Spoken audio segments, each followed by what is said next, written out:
কারণ আল্লাহ রাসূল যখন দুনিয়াতে এসেছেন এই খবর একজন দাসী গিয়ে আবুল আহাবকে বলল যে আবুল আহাব রাসূলকে কি মারছিল, পাথর মারছিল। যে আবুল আহাবের শানে একটা আয়াত, একটা সূরাই নাজিল হয়েছে, সূরা লাহাব। আপনারা পড়েন নাই? তাব্বাত ইয়াদা আবি লাহাব পড়েন নাই? যে আবুল আহাবের হাত ধ্বংস হোক। তো এই যে আবুল আহাব একজন দাসীকে বলছে যে আব্দুল্লাহর ঘরে একটা পুত্র সন্তান জন্ম নিছে। যেই মাত্র এই কথা বলেছে সঙ্গে সঙ্গে আবুল আহাব বলেছে তোমাকে আমি আজাদ করে দিলাম, তোমাকে আমি কি করে দিলাম? আজাদ করে দিলাম। এই যে ঘোষণা করেছে, রাসূলকে মহব্বত করেছে। দেখেন, মহব্বত করে নাই। সবচাইতে আমার ওয়াজের মধ্যে আমি বলি কষ্টকর একটা বিষয় হলো রাসূলের চাচা আবু তালেব, যিনি রাসূলকে এত মহব্বত করেছেন, এত বেশি মহব্বত করেছেন, নিজের সন্তান আলীর দিকে, জাফরের দিকে তাকাই নাই, তাকাইছে রাসূলের দিকে। বাজার থেকে কোনো কিছু আনলেই আল্লাহ রাসূলের হাতে তুলে দিতেন। অথচ সেই লোকটা জাহান নামে যাবে, আপনারা জানেন। সেই লোকটাও কিন্তু জাহান নামে যাবে। আল্লাহ রাসূল বলেছিলেন যখন তিনি মৃত্যুর বিছানায়, চাচা শুধু একটা বার আপনি বলেন লা ইলাহা ইল্লাল্লাহ মুহাম্মাদুর রাসূলুল্লাহ, আমি আপনাকে হাত ধরে জান্নাতে পৌঁছে দেব। আবুল আহাব উত্তরে বলল, মরেই যখন যাচ্ছি বাপদাদার ধর্ম ছাড়ব না। যিনি রাসূলকে এত মহব্বত করলেন, যখন মক্কার কাফেরেরা আল্লাহর রাসূলকে বাপদাদার ধর্মের উপরে নতুন একটা ধর্ম প্রচার করার অপরাধে গৃহবন্দী করলেন, শিয়াবে আবি তালেব। আবু জেহেল তখন আবু তালেবকে বলেছিল যে তুমি আমাদের সঙ্গে থাকো, তুমি কেন বন্দী হয়ে থাকবে? আবু তালেব বলেছিল আমি দরকার হলে গোটা দুনিয়া ত্যাগ করতে পারি, কিন্তু আমার এতিম আব্দুল্লাহর সন্তানকে আমি ত্যাগ করব না। এত মহব্বত করার পরেও লোকটা জাহান নামে যাবে। তাহলে যারা এই আয়াতের অর্থ করে, কেউ যদি আল্লাহর ভালোবাসা পেতে চাও রাসূলকে মহব্বত করো, যে রাসূলকে মহব্বত করবে আল্লাহ তাকে মাফ করে দিবে, তাহলে এটা কি ঠিক? এটা কিন্তু ঠিক অর্থ হয় নাই। এখানে বলা হয়েছে ফাত্তাবিউনি, রাসূলকে ইত্তেবা করা লাগবে, অনুসরণ করা লাগবে।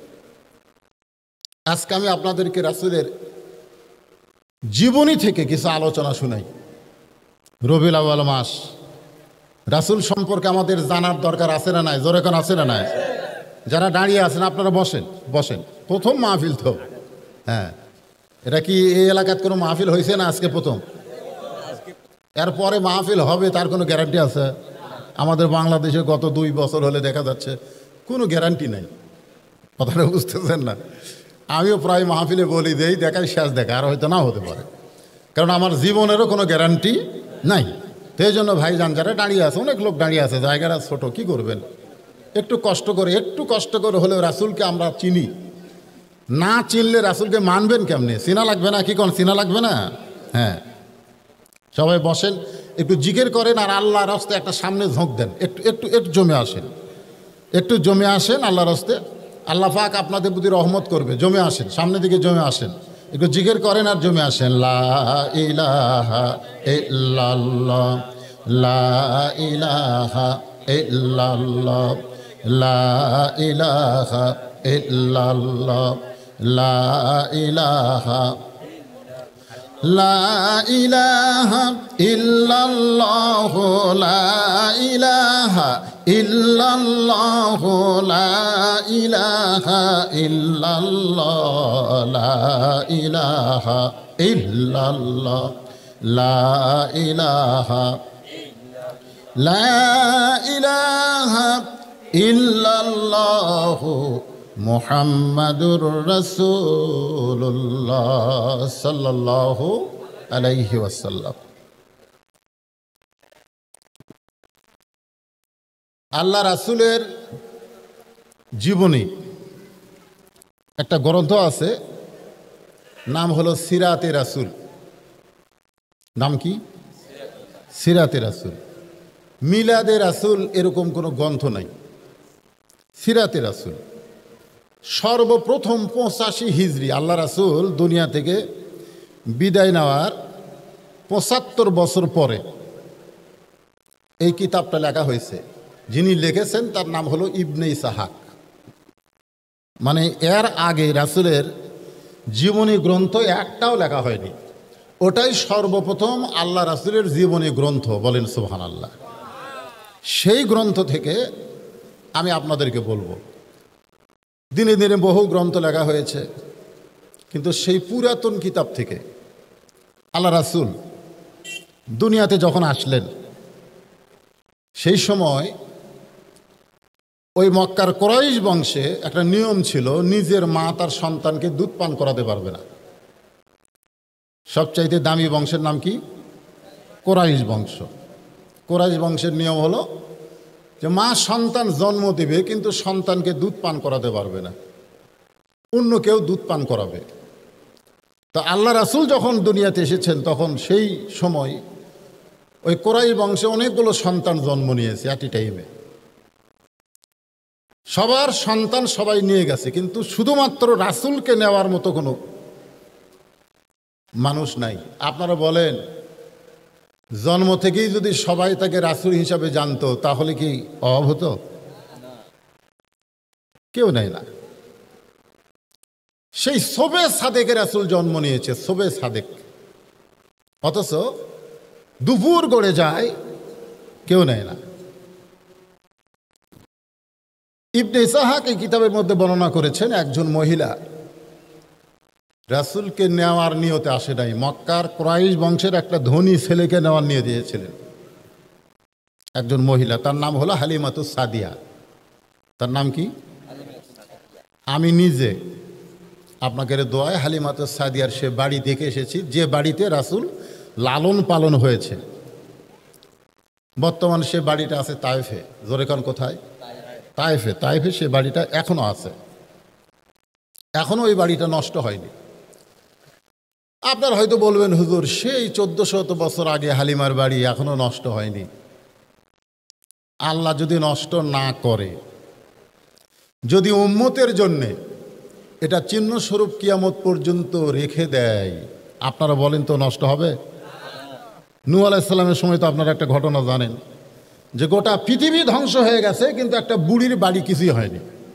একটা বুড়ির বাড়ি কি হয়নি? কিছুই হয়নি।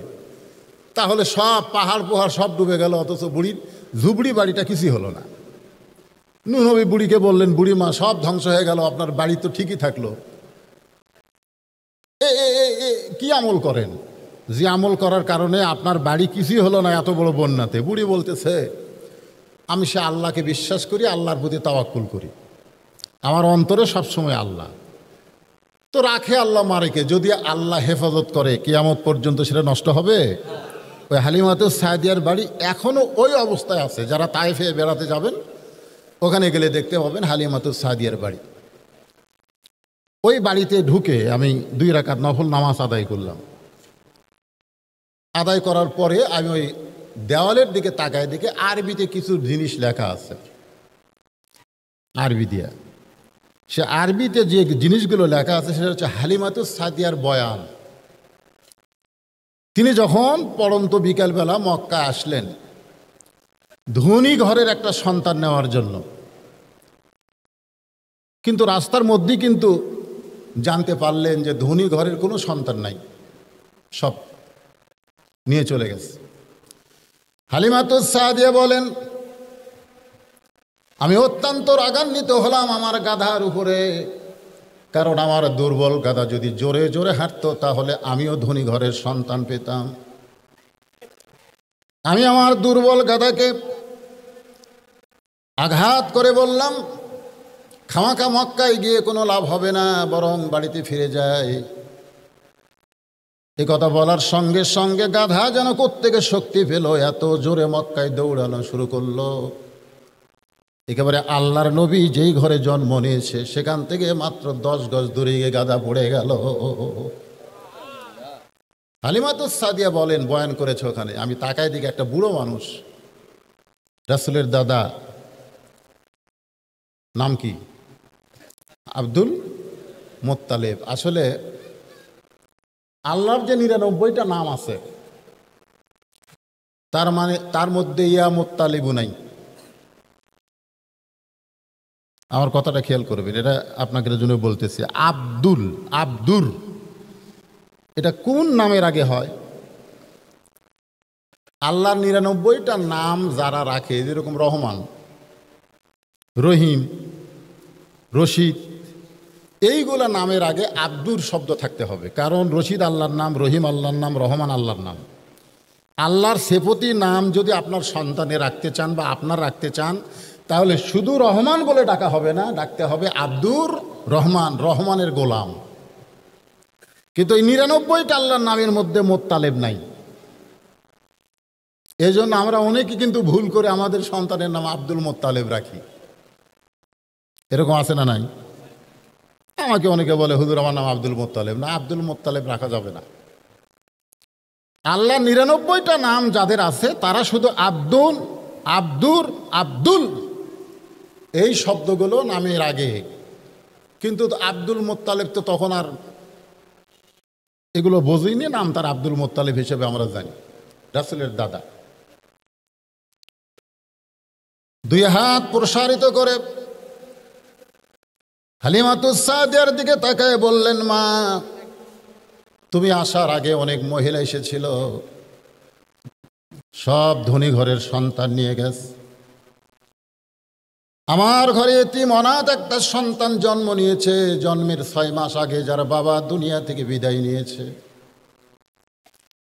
তুমি কি আমার সেই এতিম নাতিকে নিবা?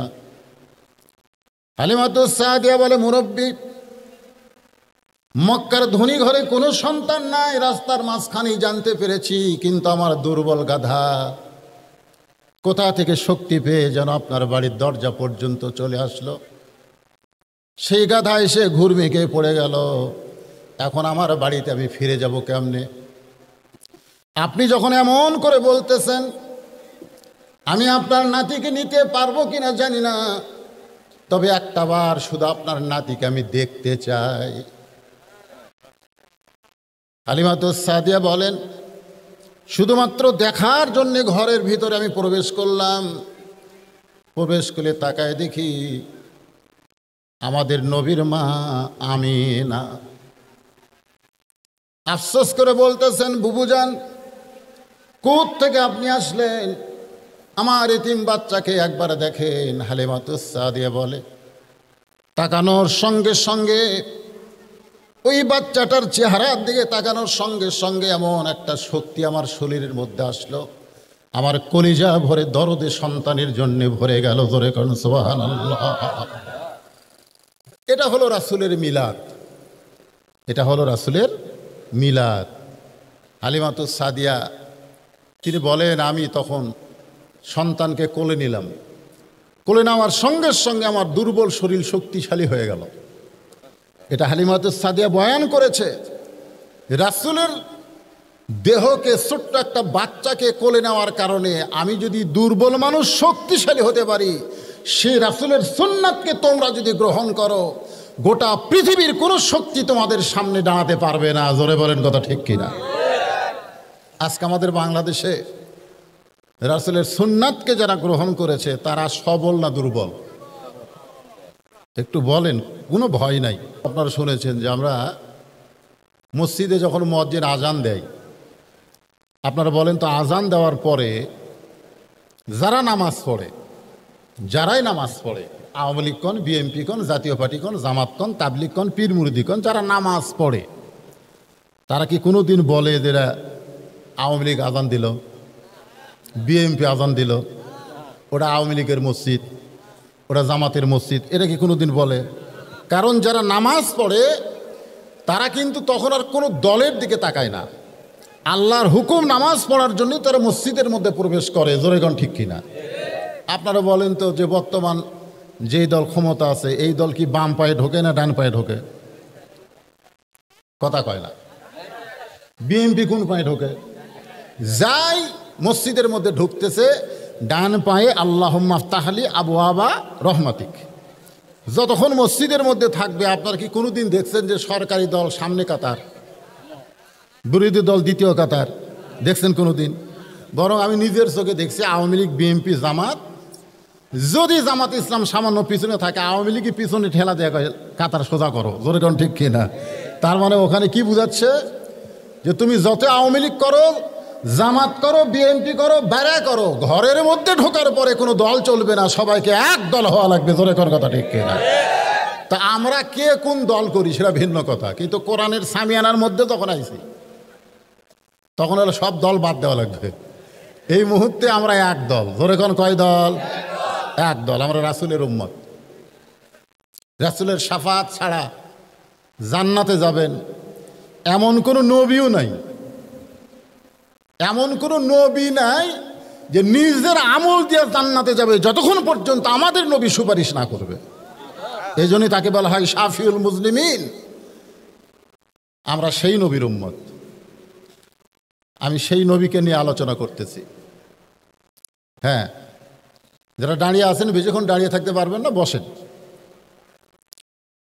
হালিমাতুস সাদিয়া বলে, আমি আমার দুর্বল গাধার কাছে আসলাম, এসে দেখি গাধাটা ওই মাটির সঙ্গে মুখ লাগিয়ে পড়ে আছে। কে যেন আমাকে বলল, হালিমা,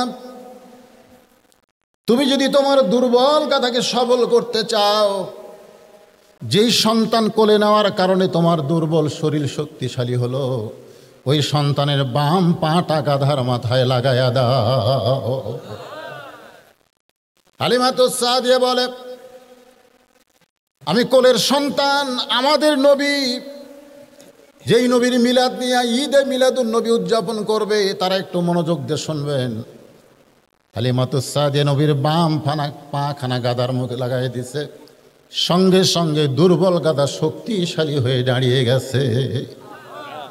হালিমাতুস সাদিয়া বলে, সেই সময় মক্কায় খুব গরম চলতেছিল, তখনও আসমানে সূর্যের তাপ।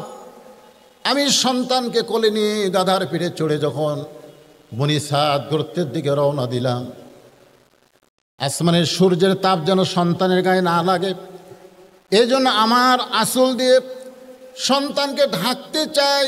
এমন সময় দেখি একখণ্ড মেঘ এসে আমার মাথা বরাবর ছায়া দেওয়া শুরু করেছে। সেই মেঘের ভিতর থেকে এত সুন্দর একটা বাতাস আমার শরীরে লাগতেছে। আমি বললাম, আমি দুর্বল ছিলাম, গাধা দুর্বল ছিল, সূর্যের তাপে আমার দেহ পুড়ে গেল। তখন তুমি মেঘ ছিলে না, মেঘের মধ্যে বাতাস ছিল না, এখন কোত্থেকে কে যেন আমার কানে কানে বলতেছে, হালিমা, যেই সন্তানকে তুমি কোলে ধারণ করেছো, বুকে ধারণ করেছো, এই সন্তানকে কোলে নেওয়ার কারণে আসমানের মেঘ তোমার মাথার ছায়া হয়েছে, আর জান্নাতের বাতাস আল্লাহ তোমার শরীরে বহায়া দেয়। হালিমাতুস সাদিয়া বলেন, সেই নবীকে কোলে নেওয়ার কারণে, শুধু কোলে, আমার তখন ঈমান ছিল না, শুধু ছোট্ট নবীকে কোলে নেওয়ার কারণে আসমানের মেঘ যদি ছায়া দেয়, জান্নাতের বাতাস যদি আমার শরীরে আল্লাহ বহায়, আর সেই নবীর সুন্নাতকে যদি আমরা গ্রহণ করি, তাহলে আমরা দুর্বল না সবল? কিন্তু আমার প্রশ্ন বারবার আপনাদের কাছে, বর্তমানে যারা রাসূলের সুন্নাহ অনুযায়ী চলতে চায়, তারা কি সবল না দুর্বল? কেন দুর্বল? কেন দুর্বল? এই জিনিসটাকে বোঝানোর জন্যই আমি একটা আয়াতে কারিমা তেলাওয়াত করেছি খুতবার ভিতরে। ইন্নামাল মুমিনুনা আল্লাযীনা ইযা যুকিরাল্লাহু ওয়াজিলাত কুলুবুহুম। আয়াতটা বলেছে, আপনাদের মনে হচ্ছে? ইযা যুকিরাল্লাহু ওয়াজিলাত কুলুবুহুম ওয়া ইযা তুলিয়াত আলাইহিম আয়াতুহু যাদাতুহুম ঈমানা ওয়া আলা রাব্বিহিম ইয়াতাওয়াক্কালুন। আল্লাহু আকবার। হালিমাতুস সাদিয়ার বাড়িতে ইবনে ইসহাক বয়ান করেন 6 বছর নবী ছিলেন। জোরে বলেন, কয় বছর? 6 বছর পরে যখন নবী মক্কায় আসলেন, সেই নবী এক সময় বায়না করেছিলেন, আমার বাবা কোথায়? আমিনা তার শ্বশুরের কাছে গিয়ে বললেন, আপনার নাতি যে বাবা বাবা বলে কান্দে, সেই বাবা কোথায়? সেই বাবার কবর জিয়ারত করতে গিয়া মা আমেনা দুনিয়া থেকে বিদায় নিয়ে চলে গেলেন। আমাদের নবী সম্পর্কে আল্লাহ কোরআনে বলেছেন, আলাম ইয়াজিদিকা ইয়াতীমান ফাআওয়া, আপনাকে আমি এতিম হিসাবে পেয়েছি। ধরে কর সুবহানাল্লাহ। আমাদের নবী এতিম, 6 বছর বয়সে মা চলে গেল। ইবনে ইসহাক বর্ণনা করেন, আমার নাতি আবু আব্দুল মুত্তালিব বলতেছে, আমার নাতি ছোট ছোট বাচ্চাদের সঙ্গে খেলতে গেছে। দেখেন মিলাদ, একটু শোনেন, মনোযোগ দিয়ে শোনেন। পাহাড়ি এলাকায় খেলতে খেলতে সূর্য যখন অস্তমিত, এমন সময় অনেক সন্তানের বাবারা গিয়া সন্তানকে নিয়ে তাদের বাড়িতে চলে এসেছে। কিন্তু আমাদের নবীকে কে নিবে? নবীর যে কোনো বাবা নাই। 6 বছরের নবী বাবা বাবা বলে কাঁদতে কাঁদতে পাহাড়ের উপরের দিকে উঠতেছে। ঠিক ওই সময় পাহাড়ের কিনারা দিয়ে উঠের পিঠে চলে যাচ্ছে আবু জেহেল। যে আবু জেহেলকে আমরা অত্যন্ত খারাপ মনে করি, অত্যন্ত খারাপ মনে করি, অথচ আপনারা খুশি হবেন, সর্বপ্রথম আল্লাহর নবীকে আল আমিন এই ডিগ্রিটা আবু জেহেলি দিয়েছে। বলেন সুবহানাল্লাহ। নবীর বয়স তখন কয় বছর? মাত্র 6 বছর। উটের পিঠে চড়ে আবু জেহেল যাচ্ছে, আর 6 বছরের বাচ্চা বাবা বাবা বলে কাঁদতেছে। ইবনে ইসহাক বয়ান করেন, আবু জেহেল তার উটটাকে মাটিতে বসায় দিয়া এক দৌড়ে গিয়া নবীকে বুকের সঙ্গে জাপটে ধরে বললেন, বাবা তুমি যতই বাবা বাবা বলে কান্দো, তোমার বাবা কোনো দিন তোমাকে নিতে আসবে না, বরং আমি তোমাকে বাবার দরদ দিয়া আমার উটের পিঠে করে তোমার দাদা পর্যন্ত আমি তোমাকে পৌঁছায় দিব। আসলে তখন তার নাম কিন্তু আবু জেহেল ছিল না। যে সময় আল্লাহ রাসূলকে বুকে ধারণ করেছে, উটের পিঠে করে দাদার কাছে পৌঁছায় দিবে, সেই সময় তার নাম কিন্তু আবু জেহেল ছিল না। তার আসল নাম হচ্ছে উমর ইবনুল হিসাম। আবু জেহেলের আসল নাম কি? নামটা খেয়াল হবে। আল্লাহ নবী সবসময় 2টা উমরের জন্য আল্লাহর কাছে বলতেন, আল্লাহ এই 2টা উমরকে যদি তুমি হেদায়েত দাও তাহলে ইসলাম প্রচারে আমার আর কোনো সমস্যা হবে না। কয় উমর? জোরে কোন কয় উমর? 2 উমর। একটা হলো উমর ইবনুল খাত্তাব, আর একটা হলো উমর ইবনুল হিসাম। আর চেয়ারম্যান সাহেব, হ্যাঁ মাশাআল্লাহ, আপনাদের আজকের মাহফিলের সম্মানিত প্রধান মেহমান বর্তমান চেয়ারম্যান সাহেব, হ্যাঁ তিনি মঞ্চে উপবিষ্ট হয়ে গেছেন। প্রধান অতিথিও আসবেন মনে হয় নাকি?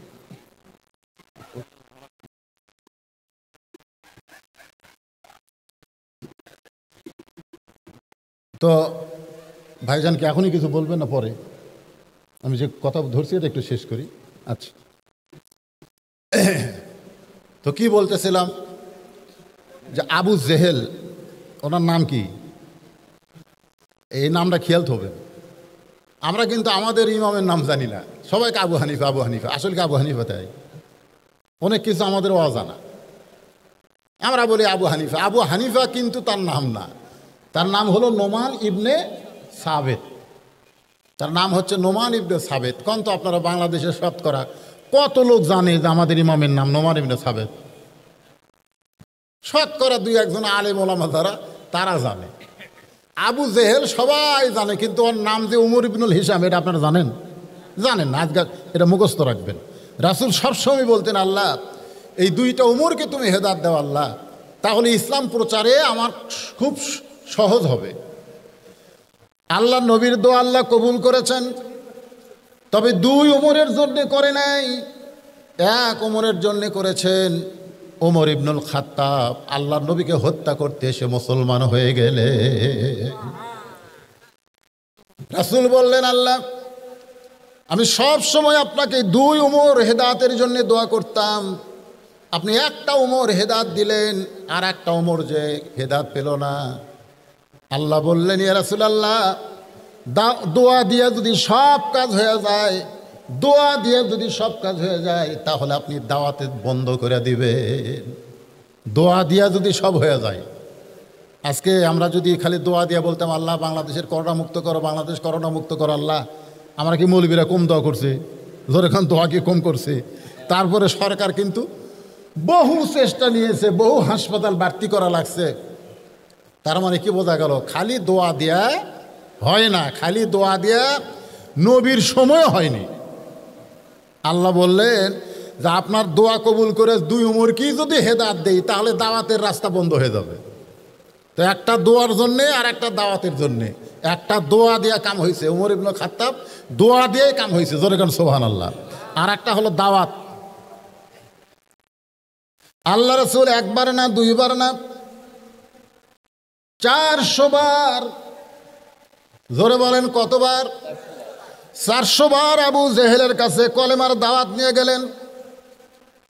প্রত্যেকবার আল্লাহর নবীকে গালমন্দ করে তাড়ায় দিছে, প্রত্যেকবার আল্লাহর নবীকে গাল মন্দ করে তাড়ায় দেয়।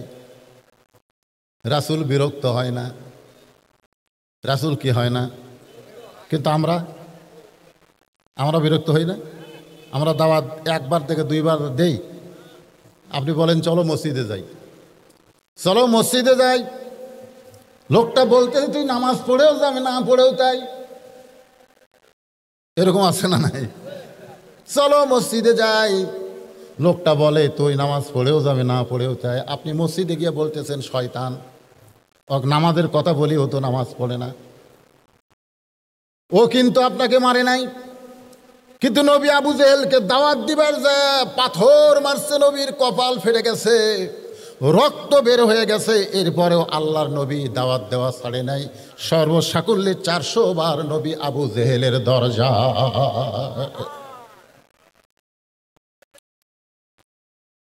নবী মনে মনে কি যেন বলবেন,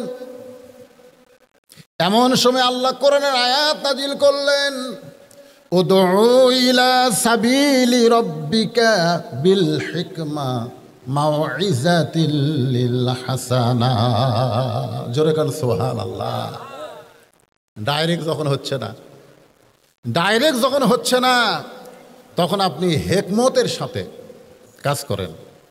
প্রতিদিন বলতেছি ভাই চেয়ারম্যান সাহেব চলেন মসজিদে যাই, চেয়ারম্যান বাদ দিলাম, চেয়ারম্যান করলাম না, আপনাদের মধ্যে একজনকে বলতেছি চলো ভাই মসজিদে যাই, কই হুজুর আপনি নামাজ পড়েও তো, আমি না পড়েও তাই। আপনি নামাজ পড়ে কি ভালো আছেন, আর আমি নামাজ না পড়ে কদ্দুর খারাপ আপনি দেখান। আমার এক পানের দোকান আমাকে বলতেছে হুজুর, সামনে কাতারে যারা নামাজ পড়ে আমার খাতা দেখেন, 200 টাকা 300 টাকা করে পান খাচ্ছে, টাকা চালি কই কেরে আমি মরছি, মরছি, গরম হয়ে যায়। ওরা সামনে কাতার নামাজ পড়ে, আর একটা লোক বেনামাজি 10 টাকা বাকি খায় না। আমি বলি ভাই 10 টাকা কয় না ভাই দিয়ে যায়, কখন মর্ম জানি না ভাই। আমার পানের দোকানদার, আমি বুঝলাম যে নামাজের চাইতে বেনামাজি ভালো। কি বুঝতেছেন?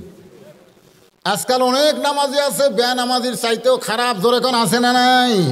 এই জন্য আল্লাহ কোরআনে বলেন, ফাওয়াইলুল লিল মুসাল্লিন আল্লাযীনা হুম আন সালাতিহিম সাহুন আল্লাযীনা হুম ইরাউন ওয়া ইয়ামনাউনাল মাউন। আল্লাহু আকবার। আল্লাহ বলেছেন, ইন্নাস সালাতা তানহা আনিল ফাহশাই ওয়াল মুনকার। একমাত্র নামাজই পারে মানুষকে যাবতীয় খারাপি থেকে বাঁচায় দিতে। অথচ নামাজ পড়ে, নামাজ পড়ার পরেও অন্যায় করে, এরকম নামাজি আছে না নাই?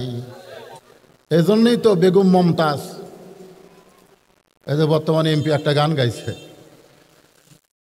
আগে করো রে মন আখেরের কাজ, ধ্যান যোগে হয় দিলের নামাজ, ও তোমার পাঞ্জে গানা নামাজ পড়া লাগবে না।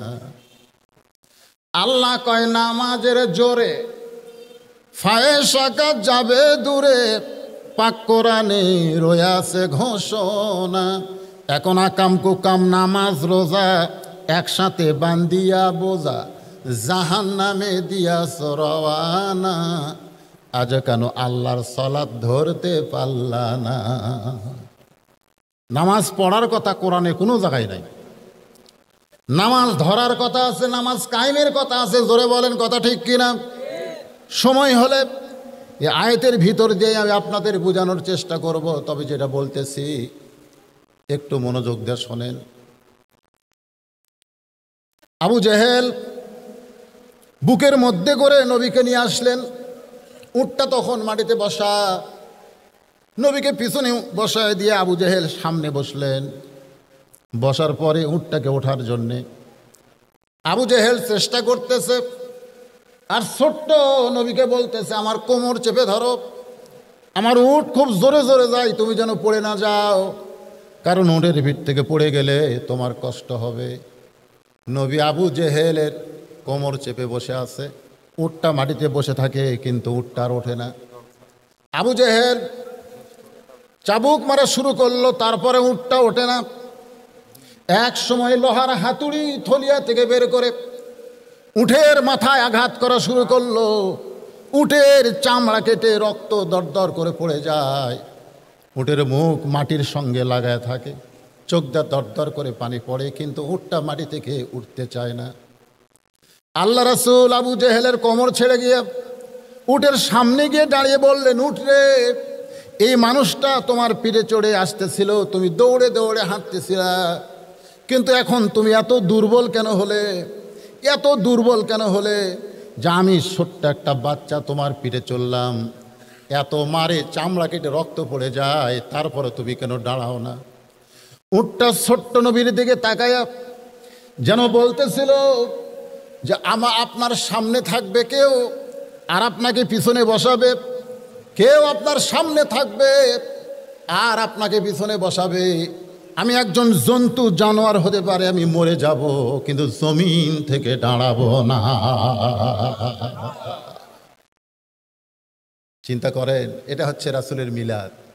তখন নবী নবুয়ত পায় নাই, ওই সময়ও জঙ্গলের পশু পক্ষীরা আমার নবীকে চিনেছে। জোরে কোন কথা ঠিক কিনা ভাইজান? আমি আস্তে আস্তে খাদিজাতুল কুবরা থেকে নবীর সিরাতের দিকে যাব, এই আয়াতকে সামনে নিয়ে। তো চেয়ারম্যান সাহেব এসেছেন, তাদের সামনে নির্বাচনও আছে, তিনি হয়তো নির্বাচনী প্রচারণায় কোনো জায়গায় যাবেন, তার সংক্ষিপ্ত কথা বলে লা ইলাহা ইল্লাল্লাহু মুহাম্মাদুর রাসূলুল্লাহ সাল্লাল্লাহু আলাইহি সাল্লাম। এখানে আল্লাহ বলতেছেন, ইন্নামাল মুমিনুনা আল্লাযীনা, মুমিন কারা? কথার দিকে, আয়াতের দিকে খেয়াল করেন। এতক্ষণ তো মিলাদ থেকে কিছু শুনলেন, এখন সিরাত আসতেছে। আবার মা খাদিজা থেকে কিছু কথা আপনাদের মা বোনদের জন্য। মেয়েরা নাকি নড়াচড়া করতেছে, গরম তো, আর মেয়েরা ওদের ধৈর্য কম। ধৈর্য কম না? হ্যাঁ, ধৈর্য কম। গন্ধম গাছের কাছে কে গেছে? হাওয়া না আদম? হাওয়াই গেছে, বোঝেন না?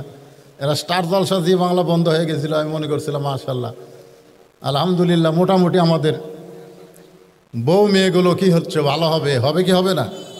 আবার শুনলাম নাকি চালু হচ্ছে আবার। তো যাই হোক, মা বোনেরা নড়াচড়া করেন না, আপনাকে আলোচনা আছে ইনশাল্লাহ। এখানে আল্লাহ বলতেছেন মুমিন কারা, ইন্নামাল মুমিনুনা আল্লাযীনা, মুমিন কারা? মুমিনদের তিনটা বৈশিষ্ট্যের কথা বলা হয়েছে। এক নম্বর হলো ইজা যুকিরাল্লাহ, যখন তারা আল্লাহর জিকির করবে, ওয়াজিলাত কুলুবুহুম, তখন তার অন্তরের মধ্যে কম্পন সৃষ্টি হবে। সুবহানাল্লাহ বলে। আমার মাদ্রাসা আছে এরকম, হাফিজি মাদ্রাসা। আজকে যে মাদ্রাসার মাহফিল, এরকম একটা মাদ্রাসা আছে, এনারা দাওয়াত দিবার কাছে, ওনারা দেখছেন আমি ওয়াজ নসিহত করে টাকা পয়সা দিয়ে কী করি, যারা আমার ওখানে যায় তাদের এই ভুলটা ভেঙে যায়। তো আমার এক ছাত্র আছে, আমি অনেক মাহফিলে বলি, নাম আব্দুল্লাহ। নাম কি? আব্দুল্লাহ। ও পেশাব করবার যায় খালি কাশে, এরকম কাশে। তা আমি আমার মোহতামিমকে বললাম, হুজুর পেশাব করতে গিয়ে কাশে, আরে কাশের ওষুধ খাওয়ান। তো মোহতামিম হাসে আর বলে, হুজুর এটা তো সেই কাশ না। তাই বললাম, এটা কিসের কাশ? কয় ওকে জিজ্ঞাসা করেন। ও যখন পেশাব শেষ করে বের হয়ে আসলো, আমি বললাম তুই কাশিস কেন? বলে, হুজুর আমি পেশাব করতে করতে আমার পেশাব যখন শেষ, তখন আমার মনের মধ্যে একটা ধোঁকা হয় যে আরও কিছু পেশাব হয়তো আছে। তখন আমি এরকম কাশি দেই, তো সামান্য এক ফোঁটা বাড়ায়। তা আমার ধোঁকা হয় আরও হয়তো আছে, তখন আবার কাশি দেই, তা আবার কিছু বাড়াই। তারও যখন কাজ দিতে আর বাড়ায় না, তখন পানি খরচ করি, এখন অজু করবো। আইন আব্দুল্লাহ তুমি মাত্র 7 বছরের বাচ্চা, এইভাবে পেশাব থেকে পবিত্র হও, পানি খরচ করো, পেশাব নিংড়ানোর পরে ওযু করবা। ছেলেটা আমার দিকে তাকায় বলে, হুজুর আপনি জানেন না, আল্লাহ রাসূল বলেছেন ওই ব্যক্তির কবরে সবচাইতে বেশি আযাব হবে যে পেশাব থেকে পবিত্র হয় না। আপনি জানেন না হুজুর, আমাকে বলতেছেন। আর আমি পেশাব করে ওযু করার কারণ হলো আমি এমন একটা কিতাব পড়ি, আমি এমন একটা কিতাব হাত দিয়ে স্পর্শ করি যেই কিতাব অপবিত্র অবস্থায় ধরা যাবে না। সুবহানাল্লাহ বলেন না কেন? চিন্তা করছেন? ওয়াজিলাত কুলুবুহুম, অন্তরের মধ্যে কম্পন সৃষ্টি হয়। এটা কোন জিকির? আপনারা হয়তো আজকে বাংলাদেশে বহু জিকির দেখছেন, জিকির করতে করতে মানুষ সামিয়ানার উপরে ওঠে এরকম এই নাই? আর তাহেরির জিকির তো মাশাআল্লাহ, জিকির নাই কেন করতেছে। হ্যাঁ, কিছুদিন আগে তাহেরি একটা জিকির করে ভাইরাল হয়ে গেছে। আল্লাহর ধন নবীরে দিয়া, আল্লাহ গেছে গায়েব হইয়া, নবীর ধ্যান খাজা পাইয়া, শুয়া আছে আজমিরে, কেউ ফিরে না খালি হাতে, খাজারে তোর দরবারেতে। এই জিকিরের কথা বলছে। এই জিকিরটা কেমন? শীতের মধ্যে রোদে চেয়ার নিয়ে আমি মাদ্রাসার আঙ্গিনায় বসে আছি, ছোট্ট একটা বাচ্চা হঠাৎ বের হয়ে আসলো। আমি জিজ্ঞাসা করলাম কি করবি? ও আমাকে 3টা আঙ্গুল দেখালো, 3টা। আমি বললাম 3টা কি? বলে হুজুর আপনি জানেন না, 1 নম্বর হলো পেশাব, 2 নম্বর হলো পায়খানা, আর 3 নম্বর হলো অজু থাকে না। তা আমার অজু নাই, এই জন্য আমি বের হয়েছি। তা আমি বললাম শোনো, বাংলাদেশের একটা বক্তা আছে আমির হামজা, বলছে যে অজু ছাড়াও কোরআন পড়া যায়,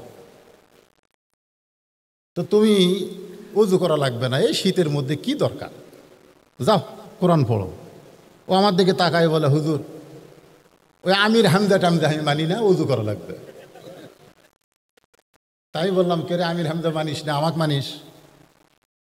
আপনি মাদ্রাসার পরিচালক, মানবো না কেন?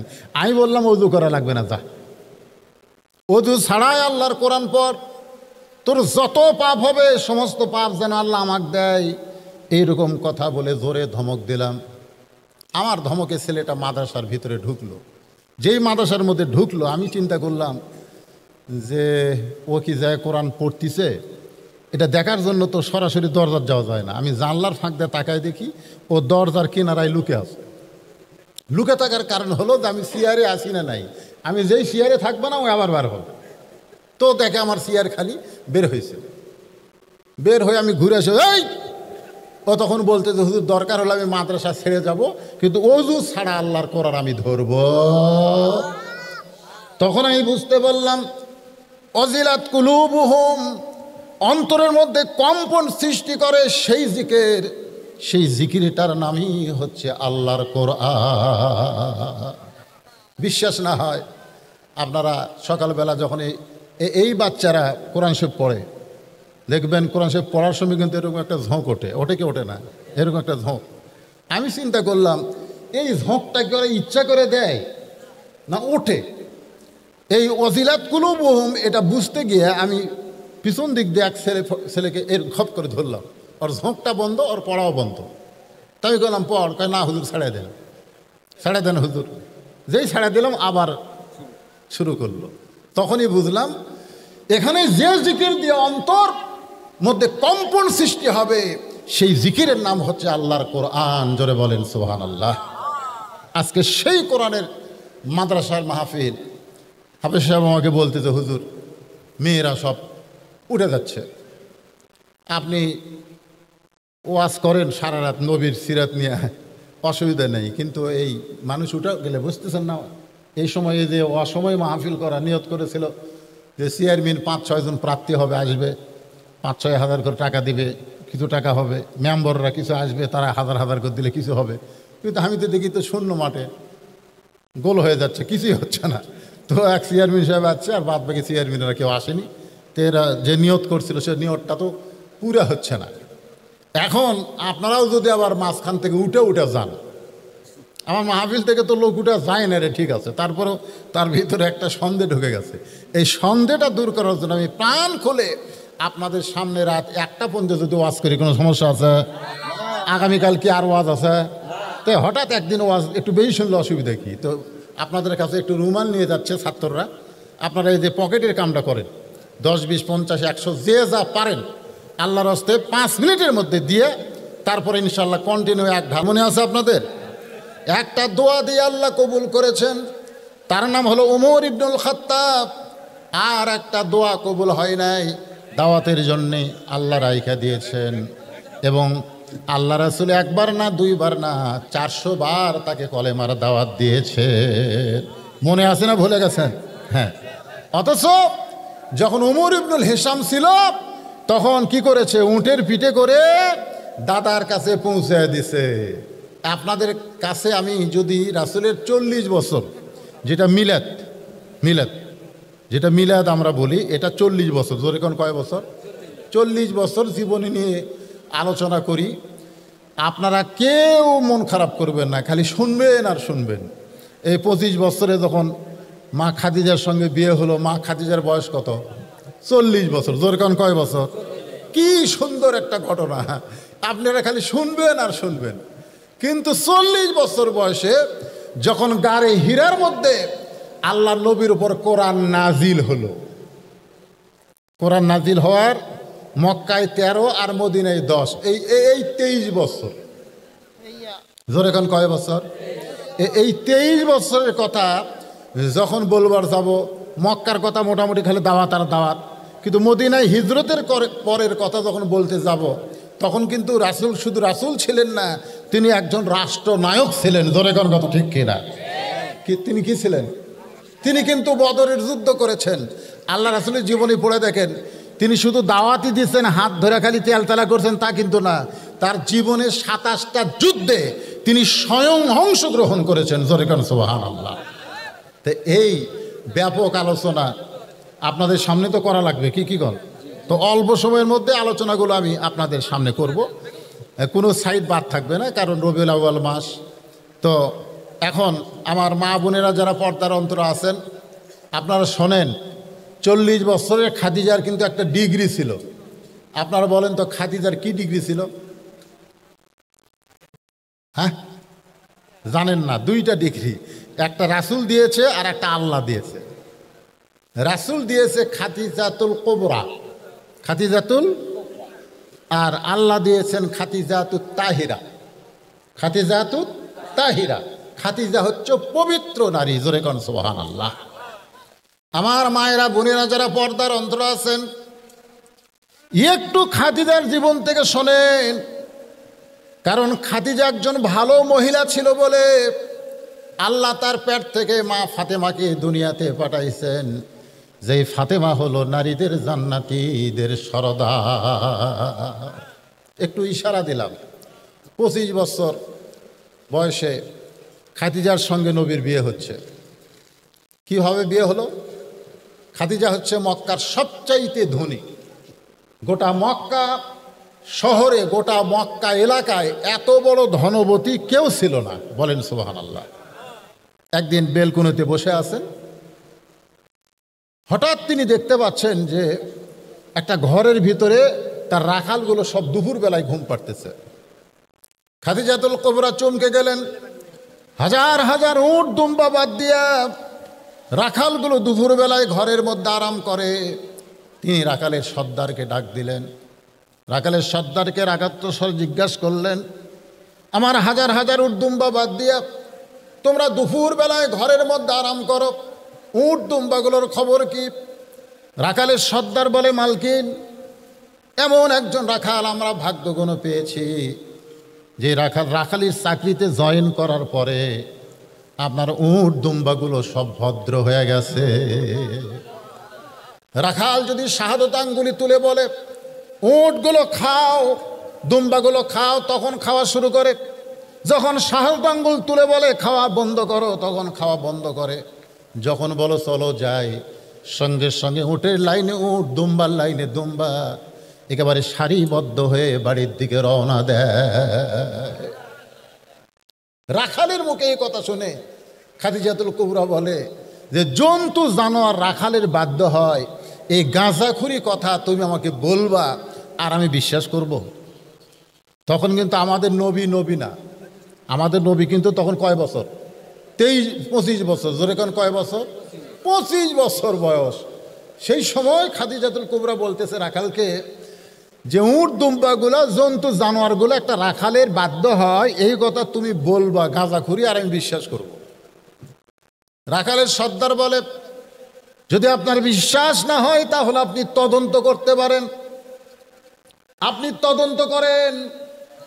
রাখালের সর্দারের কথায় খাদিজাতুল কুবরা তদন্ত করতে গিয়ে দেখে উট দুম্বাগুলো সব খাওয়া দাওয়ায় ব্যস্ত, কিন্তু রাখাল দাঁড়িয়ে আছে।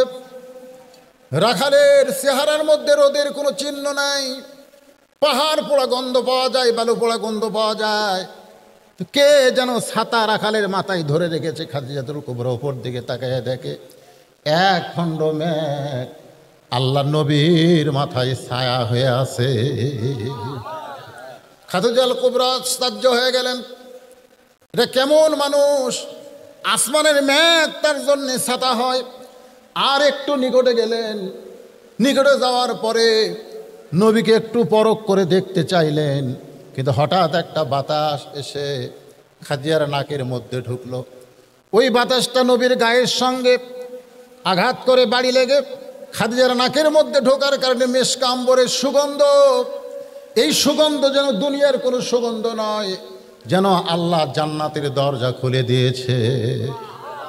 40 বছরের বিধবা বয়স্ক নারী খাদিজা এক দৌড়ে বাড়ির মধ্যে এসে দরজা বন্ধ করে দিলেন। দাসী বলতেছে মালকিন, রাখালকে তদন্ত করতে গেলেন, তদন্তের রিপোর্ট কি? তদন্তের তো একটা রিপোর্ট আছে না নাই? খাদিজা ঘরের ভিতর থেকে বলতেছে তদন্তের রিপোর্ট হলো রাখালের চাকরিকে আমি ক্যান্সেল করে দিলাম, আমি রাখালের চাকরি ক্যান্সেল করে দিলাম। দাসী মূর্খ মানুষ আশ্চর্য হয়ে গেল, এমন খারাপ কিছু হয়তো দেখেছে যার কারণে চাকরি ক্যান্সেল হয়ে গেল। চলে গেল আবু তালেবের কাছে, নবীর চাচার কাছে গিয়ে বলতেছে মুরব্বী, কেমনভাবে মানুষ করেছেন আপনার ভাতিজাকে, আজকে রাখালির চাকরি খাদিজা ক্যান্সেল করে দিয়েছে। আবু তালেব চমকে গেল যে আমার ভাতিজা হতে পারে, কিন্তু তার চরিত্রের মধ্যে এমন কিছু নাই যেইটার কারণে তার চাকরি ক্যান্সেল হবে। তিনি মা খাদিজার কাছে এসে দেখেন খাদিজা সুন্দর করে একটা চেয়ার সাজায় বলতেছে, চাচা মেহেরবানি করে আপনি চেয়ারে বসেন। আবু তালেব বলতেছে আমার ভাতিজার অপরাধ কি, আমার ভাতিজার কোন দোষের রাখালির চাকরি ক্যান্সেল হলো? খাদিজা বলতেছে রাখালির চাকরি ক্যান্সেল করার কারণ হলো এখন থেকে আপনার ভাতিজা আমার স্বামী হিসাবে বরণ করে নিরা। খাদিজাতুল কুবরা নবীকে স্বামী হিসাবে বরণ করার পরে মক্কার কাফেরেরা খাদিজার জন্য দুর্নাম শুরু করলো। অনেক নেতারা কিন্তু খাদিজাকে বিয়ের প্রস্তাব দিয়েছিল, এমনকি আবু জেহেল, আবু সুফিয়ান, মক্কার বড় বড় যত নেতা ছিল সবাই খাদিজাকে বিয়ের প্রস্তাব দিয়েছিল, কারণ খাদিজা মক্কার সবচাইতে ধনবতী রমণী। ওই নেতাদের প্রস্তাবকে উপেক্ষা করে অনাথ এতিম একটা রাখালকে খাদিজা বিয়ে করেছে। গোটা মক্কার কাফেরেরা তারা বলা বলি শুরু করেছে খাদিজা পাগলি হয়ে গেছে, খাদিজা ঠকে গেছে, খাদিজাকে আবু তালেব ঠকাইয়েছে। এরকম কথা যখন বারবার বলে, আবু তালেব একদিন খাদিজার কাছে বললেন, মা তুমি নিজের ইচ্ছায় আমার এতিমরে বিয়ে করলে, কিন্তু মক্কার লোকেরা বলা বলি করতেছে তুমি ঠকে গেছো, তুমি পাগলি হয়ে গেছো, আমি নাকি তোমারে ঠকাইছি। আবু তালেব দিকে তাকায় আবু খাদিজা বলতেছে, চাচা তাহলে মক্কার নেতাদেরকে একদিন আমার বাড়িতে দাওয়াত দেন। আবু তালেব নির্দিষ্ট তারিখে নেতাদেরকে খাদিজার বাড়িতে দাওয়াত দেওয়া হলো। সমস্ত নেতাদের সামনে খাদিজা বসে বলতেছে, ও নেতারা তোমরা নাকি বলা বলি করো আমি আব্দুল্লাহর এতিম পোলাকে বিয়ে করে ঠকে গেছি, আমি নাকি পাগলি হয়ে গেছি। আবু জেহেল বলতেছে, বলেছি তো 100 বার বলবো, কারণ আমাদের মতো নেতা খেতা বাদ দিয়া তুমি সাধারণ একজন রাখাল গরিব এতিমকে বিয়ে করলে কেন? খাদিজা বলতেছে, আমি তোমাদেরকে 3টা প্রশ্ন করব, তোমরা উত্তর দাও। 1 নম্বর প্রশ্ন হলো, তোমরা বলো তো আব্দুল্লাহর এতিম পোলা যে গরিব ছেলেটাকে আমি স্বামী হিসাবে গ্রহণ করেছি, তার বংশের দাম বেশি না আমার বংশের দাম বেশি? মক্কার সমস্ত নেতারা আশ্চর্য হয়ে গেল, সবাই মাথা নিচু করে আছে। খাজিয়াল কুবরা বলতেছে, আমার 1 নম্বর প্রশ্ন, বলো তো তার বংশের দাম বেশি না আমার বংশের দাম বেশি? সমস্ত নেতা বলতেছে, বংশের দিক দিয়ে আব্দুল্লাহর এতিম পোলাই দামি, তোমার বংশের চাইতে তার বংশ উচ্চ বংশ। খাদিজা বলতেছে, তাহলে দেখো 1 নম্বরে আমি জিতে গেলাম, নিম্ন বংশের একটা মেয়ে হয়ে উচ্চ বংশের একটা স্বামী পেলাম। আমার 2 নম্বর প্রশ্ন হলো, তোমরা সত্যি করে বলো আমার চেহারা সুন্দর না আব্দুল্লাহর এতিম পোলার চেহারা সুন্দর? তোমরা সত্যি করে বলবে। এই যে প্রশ্ন করলাম, উত্তরটা কি একটু চিন্তা করে দাও। সমস্ত নেতারা মাথা নিচু করে বসে আছে। খাদিজা বলতেছে, মাথা নিচু করে বসে থাকলে হবে না, উত্তর দাও। আবু জেহেল বলতেছে, খাদিজা তোমার চেহারার কথা কি বলবো, কারণ তোমার 40 বছর বয়স, তুমি বিধবা। দুনিয়ার এমন কোনো পুরুষ মানুষ আজ পর্যন্ত আমি নিজের চোখে দেখি নাই যে আব্দুল্লাহর এতিম পোলার চাইতে সুন্দর হতে পারে। আমার মনে হয় গোটা পৃথিবীর ভিতরে আব্দুল্লাহর এতিম পোলা সব চাইতে সুন্দর মানুষ। খাদিজা বলতেছে, তোমরা বলতেছো আমি ঠকে গিয়েছি, এখন বলো তো আমি একজন কম সুন্দরী মেয়ে মানুষ, দুনিয়ার সর্বশ্রেষ্ঠ সুন্দর একজন স্বামী পেলাম, এই হিসাবে আমি জিতে গেলাম না ঠকে গিয়েছি? আমার 3 নম্বর প্রশ্ন হলো, আমি এখন তোমাদের কাছে বলবো আমার বয়স বেশি না আব্দুল্লাহর এতিম পোলার বয়স বেশি? সমস্ত নেতারা বলতেছে, তোমার বয়স হলো 40 বছর আর আব্দুল এতিম পোলার বয়স হলো মাত্র 25 বছর। খাদিজা বলে, দেখো 40 বছরের একটা বিধবা নারী হয়ে 25 বছরের একটা যুবক স্বামী পেয়ে গেলাম, এখন বলো তো আমি ঠকলাম না আব্দুল্লাহর এতিম পোলা ঠকলো? সমস্ত নেতারা বলতেছে, চলো যাই, চলো যাই। আসলে খাদিজা ঠকে নাই, খাদিজা জিতে গেছে। জোরে কোন সুবহানাল্লাহ। সেই খাদিজার পেট থেকে আল্লাহ নবীর মাধ্যমে 7টা সন্তান আল্লাহ দুনিয়াতে দান করেছেন। ওই 25 বছরের যুবক 40 বছরের মহিলাকে বিয়ে করার পরে আল্লাহ তার পেট থেকে 7টা সন্তান দিয়েছে। তার মধ্যে 3টা হলো ছেলে আর 4টা হলো মেয়ে। 3টা ছেলে তৈয়ব তাহের, আর একটা হলো কাসেম, আর একটা হলো কাসেম। রাসূলের সর্বসাকুল্যের ছেলে হচ্ছে 4টা। ধরে কোন কয়টা? 4টা ছেলে। একটা হলো তৈয়ব, একটা তাহের, একটা কাসেম। এই 3টা ছেলে মা খাদিজার পেট থেকে হয়েছে। আর একটা ছেলের নাম হলো ইব্রাহিম। এই ইব্রাহিমটা হয়েছে মারিয়া কিপ্তিয়ার পেট থেকে। আর মা খাদিজার পেট থেকে 4টা কন্যা সন্তান হয়েছে। একটা হলো কুলসুমা, একটা হলো জয়নাব, একটা হলো রোকেয়া, আর একটা হলো খাতুনে জান্নাত ফাতেমা তো জোহরা। জোরে কান সুবহানাল্লাহ। আল্লাহ রাসূলের মিলাদ নিয়ে আমি কিছুক্ষণ আপনাদের সামনে আলোচনা করলাম। আল্লাহ রাসূল এক সময় হীরা গুহার মধ্যে ঢুকলেন। আল্লাহ পাক আমাকে কয়েকবার ওই গুহার মধ্যে যাওয়ার তৌফিক দিয়েছেন। আশ্চর্য হবেন, ওই গাড়ি হীরার মধ্যে নবী একাধারে 3.5 বছর পর্যন্ত সাধনা করেছে। ধরে কান সুবহানাল্লাহ। 3.5 বছর পর্যন্ত নবী এক জায়গায় ছিলেন, যে পাহাড়টা মাটি থেকে 2600 ফুট উপরে ওই গর্ত। যারা হজ করতে গেছেন, গাড়ি হীরা যারা দেখছেন, আমাদের মতো মানুষ এখন তো সিঁড়ি আছে, এই সিঁড়িতে উঠতে উঠতে 2 লিটার পানি পান করা লাগে, কিন্তু তখন সিঁড়ি ছিল না। দৈনিক 2 বার মা খাদিজাতুল কুবরা আল্লাহর নবীর কাছে খাবার নিয়ে যাইতেন। বলেন সুবহানাল্লাহ। 3.5 বছর নবী সেই গাড়ি হীরার মধ্যে সাধনা করলেন। সাধনা করার পরে নবীর বয়স যখন 40 হয়ে গেল, দুনিয়ার বয়সের কথা বলতেছি আমি, কিন্তু দুনিয়ার বয়সের কথা বলতেছি। আসলে আমাদের নবীর বয়স কত, এটা নবী কিন্তু একদিন আজরাইলকে, আপনি জিবরাইলকে জিজ্ঞেস করেছিলেন। এটা হাদিসের মধ্যে রয়েছে। মানে আল্লাহ রাসূল ঘরের মধ্যে আছেন, ইতিমধ্যে ফেরেশতা জিবরাইল তো দাহিয়াতুল কালবি মানুষের সুরতে নবীর কাছে আসতেন। এসে সালাম দিলেন, আসসালামু আলাইকুম ইয়া রাসূলুল্লাহ, আমি একটু আপনার কাছে যেতে চাই। তো তখন আল্লাহ রাসূল ফাতেমাকে বললেন, তোমার চাচা এসেছে, দরজাটা খুলে দাও। চাচা বাপের কি কি ভাই? না না, বাপের চাচা কাক কয়? ছোট ভাই না বড় ভাই? বড় ভাই চাচা কয়। আপনাকে জায়গায় মনে হয় বড় বড় জেঠা হয়, বড়গুলো জেঠা কয়। আচ্ছা, চাচা আইসে দরজা খুলে দাও তো। মা ফাতেমা গিয়ে দরজা খুলে দিলেন। জিবরিল আমিন নবীর কাছে এসে মুখ ভার। আল্লাহ রাসূল জিবরাইল থেকে তাকায় বললেন, মুখটা ভার করে বসে আছো কেন? বলেন, ইয়া রাসূলুল্লাহ, কেউ না জানলে আপনি তো জানেন আমি জিবরাইল। আপনি তো জানেন আমি জিবরাইল।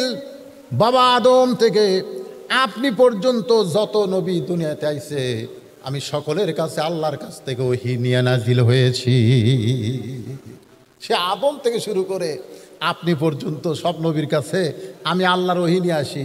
তাহলে আমি চাচা কিভাবে হই? আল্লাহ রাসূল বললেন, জিবরাইল তোমার বয়স কত?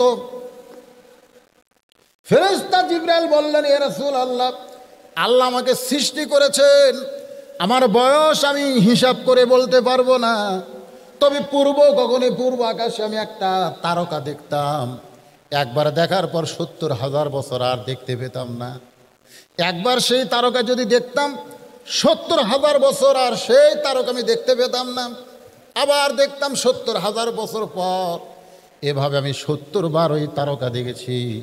কিন্তু এখন ৭০,০০০ বছর হয়ে গেল, আর তারকা আসমানে উদয় হয় না। আল্লাহ রাসূল মুস্কে হাসিতে বললেন, জিবরাইল, যে তারকাকে তুমি ৭০,০০০ বছর পর পর ৭০ বার দেখেছ, সেই তারকা আর কেমনে দেখতে পাবে? কারণ সেই তারকাই হলাম আমি, মুহাম্মাদুর রাসূলুল্লাহ। লিল্লাহি তাকবীর। তা আল্লাহ নবীর বয়স কত এটা তো হিসাব করে বলা যাবে না, কিন্তু দুনিয়াবি বয়স হলো মা খাদিজার যখন ৪০, রাসূলের তখন ২৫। যখন রাসূলের উপর আল্লাহ কোরআন নাজিল করেছে, তখন নবীর দুনিয়াবি বয়স হলো ৪০ বছর। জোরে কোন কয় বছর?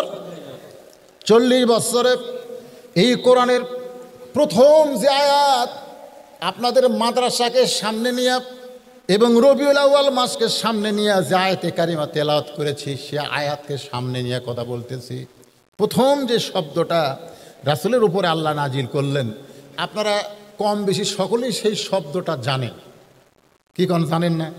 শব্দ কি? ইকরা। শব্দ কি? ইকরা। ইকরা শব্দের অর্থ কি? পড়ো।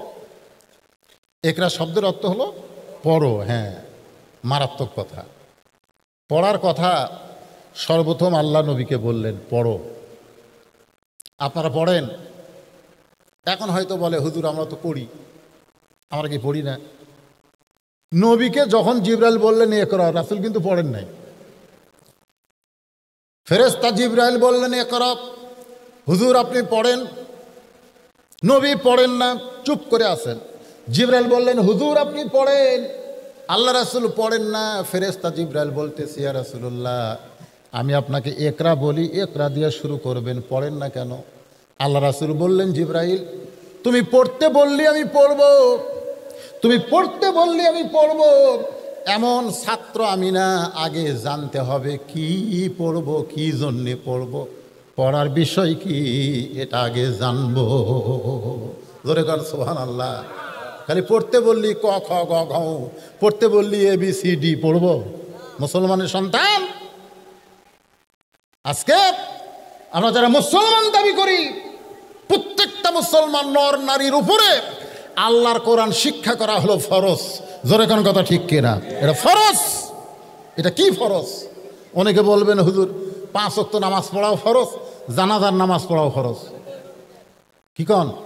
5 ওয়াক্ত নামাজ পড়াও ফরজ, জানাজার নামাজও কি ফরজ না? তো জানাজার নামাজ কি ফরজ? ফরজে কিফায়া। তা আপনারা এখন কি মনে করতেছেন, এই কোরআন শরীফ পড়া ফরজে কিফায়া? ফরজে কিফায়া যে গ্রামের কয়েকটা গরিব গরিব ছেলে কোরআন পড়বে, ওরা এই গরিবেরাই সব কোরআনের হাফেজ হবে, বছর অন্তর কোরআনের মাহফিল হবে, ওদের মাথায় পাগড়ি দেওয়া হবে। আশ্চর্য ধরনের দেশ বাংলাদেশ, যেই দেশের চেয়ারম্যানের ছেলে, এমপির ছেলে, মন্ত্রীর ছেলে, সচিবের ছেলে, ইঞ্জিনিয়ার ডাক্তারের ছেলে কোরআনের হাফেজ হতে পারে না। কোরআনের হাফেজ হয় গরিব গুরবার ছেলে। জোরে কোন কথা ঠিক কিনা? নেই ওদের ধারণা মোল্লার দৌড় হলো মসজিদ পর্যন্ত। একটা মৌলবি মসজিদে যাবে, মসজিদে যায়, তাও তো মসজিদে এখন আবার ইচ্ছা মতো আপনি বক্তব্য দিতে পারবেন না। বক্তব্য দিবার গেলেও রেকর্ডিং হবে, কারণ মোল্লার দল মসজিদ পর্যন্ত, মোল্লারা মসজিদে গিয়ে নামাজ পড়াবে, এছাড়া মোল্লাদের কি করবে? চার কাম, বিয়ে শাদী পড়াবে, মরে গেলে জানাজা করবে, দোয়া দরুদ করবে, এছাড়া তার মৌলবীর কোনো কাম নাই। এজন্যে ব্যাকরণের বাগধারায় গোলাম সাকলাইন এক নাস্তিক, উনি আবার লেখছে মোল্লার দৌড় মসজিদ পর্যন্ত। কিন্তু এখনকার মোল্লার আবার সংসদে যাবার চায়। যখন কোথায় যাবার চায়? এই সংসদে যেদিন থেকে মোল্লারা যাবার চায়, সেদিন থেকে মোল্লাদের উপরে বাতিল যারা তারা শত্রু হয়ে গেছে। জোরে কর কথা ঠিক কিনা? মোল্লা খালি মসজিদ আর মাদ্রাসা নিয়ে থাকবে। এই দুই জায়গার মধ্যে মৌলবি থাকলে একটা মৌলবির বিরুদ্ধে কেউ নেই। কিন্তু এই দুটা বাদ দিয়া ওরা আবার গরম গরম ভাষণ দেয়, এরা আবার অন্যায়ের বিরুদ্ধে কথা বলে, এরা আবার ভাস্করের বিরুদ্ধে, বহু কিছুর বিরুদ্ধে, আর এগুলো পরিষ্কার। এই মৌলবি, এই মৌলবি, এই যে কাজী ইব্রাহিম সাহেব দুই জুম্মা একটু গরম বক্তব্য দিয়েছে, ধরে নিয়ে যেত স্যার। কথাটা বুঝলেন না? তো এখন ব্যাপারটা হলো, আমি যে কথা বলতেছি সিরাতে রাসূল, মিলাদে রাসূল, রবিউল আউয়াল মাস, আমাকে তুলেই দিয়েছে রাত 10টার পর। এলাকার মধ্যে প্রথম মাহফিল। বিরক্ত হচ্ছেন আপনারা? একটু কিছু কথা শোনেন বাজা। তো যে কথা বলতেছিলাম, কোন কথায় আমি কিন্তু সব টার্গেট নেই কথা বলতেছি, আপনি একটু খেয়াল করবেন। একরা শব্দের অর্থ হলো পড়ো। তো এখন আপনি বাংলা পড়বেন, ইংরেজি পড়বেন, কি পড়বেন?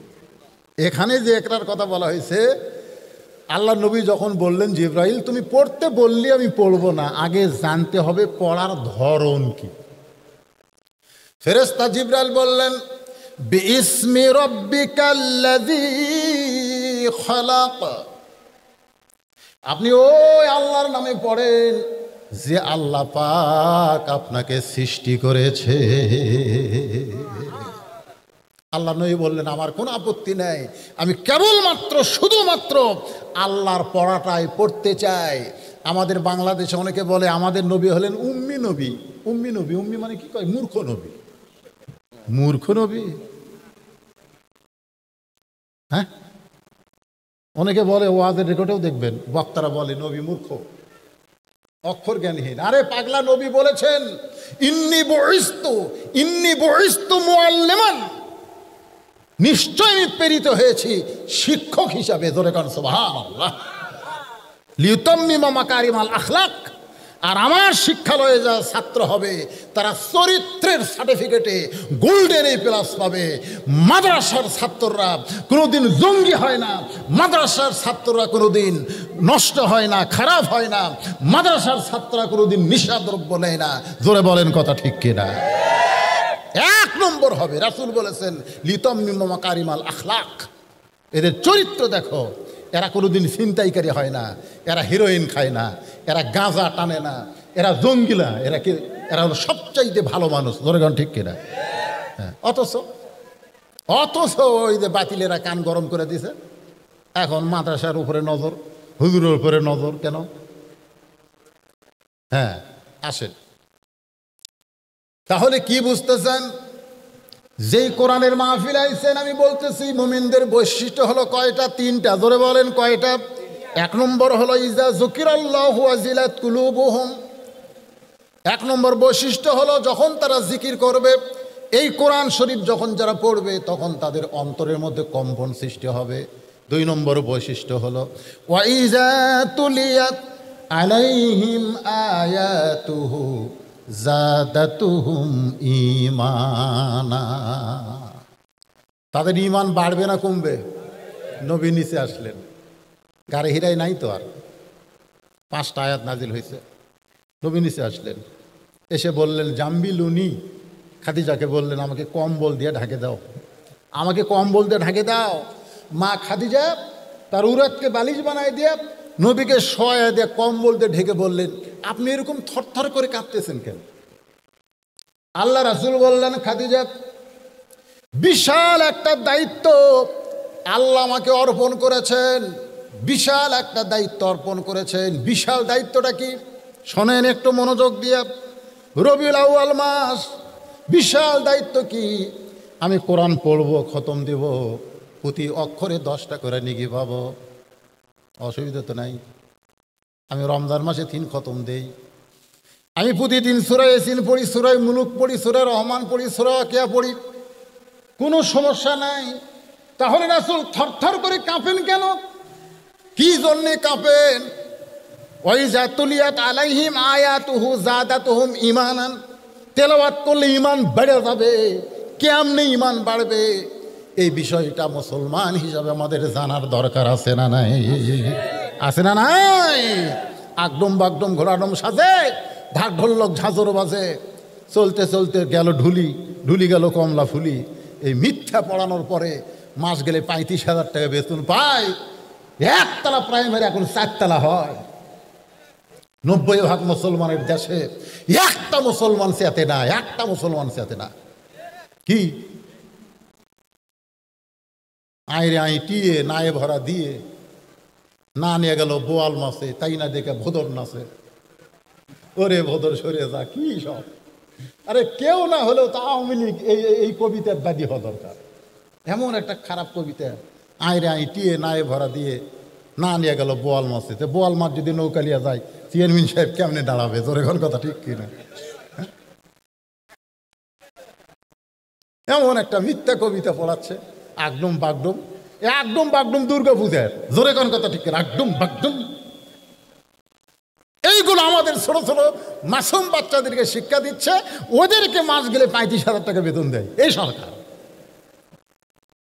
আর যারা ইকরা বিসমিকা ইকরা বিসমি রাব্বিকাল্লাযী খালাক, এই আল্লাহর কোরআন যারা শিক্ষা দিচ্ছে, সেই মাদ্রাসাগুলো ছায়া চিন্তা চলার লাগতেছে এই 90% মুসলমান দেশে। জোরে কর কথা ঠিক কিনা? আফসোস, আফসোস। আল্লাহ বললেন ওয়াইজা তুলিয়াত আলাইহিম আয়াতুহু যাদাতুহুম ঈমানা, তোমার ঈমান বেড়ে যাবে। ঈমান কেমনে বাড়বে? খালি বলছে করোনা ধরবে, মুখে মাস্ক পরো। ওদের এক ভাই পরে আছে, অসুবিধা নাই, পরে। আমার মসজিদের মধ্যে ঢুকতেছে, দরজা জাল্লাহ মাফতাহলি আবওয়াব রাহমাতিক, ডান পাও দিয়ে ঢুকতেছে, মুখত মাস্ক।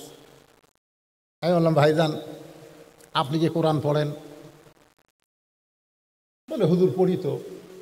আল্লাহ কোরআনে বলেছেন ফালিয়াবুদু রাব্বা হাযাল বাইত আল্লাযী আত'আমাহুম মিন জু'ইন ওয়া আমানাহুম মিন খাউফ। এর অর্থ কি? আপনি যে ডান পাও দিয়ে ঢুকলেন, আল্লাহ মাফতাহলি আবওয়াব রাহমাতিক বলতেছেন, আর কাতারে চিহ্ন দিয়েছেন যে 1.5 ফুট পর পর একজন করে দাঁড়ান। এর মধ্যে দাঁড়ান যাবে না তো, একটা লাল দাগ দিয়ে দিছে, ওটি একজন, এটি একজন, এটি একজন, আর মুকুট মাস্ক। তাহলে এই আয়াতের অর্থটা কি? ঈমান যে বাড়বে কোরআন তেলাওয়াতের কারণে, আয়াতের অর্থ কি? অর্থ তো আমি জানি না। তো এই সূরা কি আপনি পড়ে? তা পারি, এটা দিয়ে তো নামাজ পড়ি। এটা দিয়েই নামাজ পড়েন, মুখে মাস্ক পড়ছেন, 1.5 ফুট ফাঁক হয়ে দাঁড়াবেন, কিসের ভয়ে?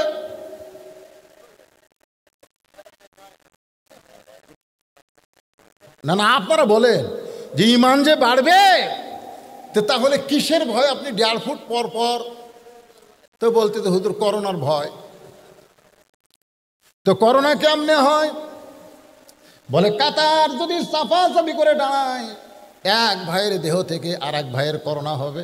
করোনা কিন্তু ছোঁয়াচারক। আমি বললাম ভাইরে, যদি তুমি মুসলমান হও, তোমার যদি ঈমান থাকে, তাহলে করোনা ছোঁয়াচারক বলার সঙ্গে সঙ্গে তুমি বেঈমান হয়ে যাবে, বেঈমান হয়ে যাবে। আল্লাহ রাসূল বলেছেন ছোঁয়াচে বলে কোনো রোগ নেই। আচ্ছা, ছোঁয়াচে যদি রোগ হয় করোনা, তাহলে সর্বোত্তম যার করোনা হচ্ছে ওই কার সাথে ঘুরছে? না না, প্রথম যার হচ্ছে। সবচাইতে বেশি সতর্ক হলো ডাক্তার। জোরে কোন কথা ঠিক কিনা? সবচাইতে বেশি সতর্ক কে? ডাক্তার না? হাতে মুজিয়া, লাকে মুজিয়া, এত কিছু, তারপরে মরেনি। মরেনি। যমুনা ফিউচার পার্কের যিনি মালিক,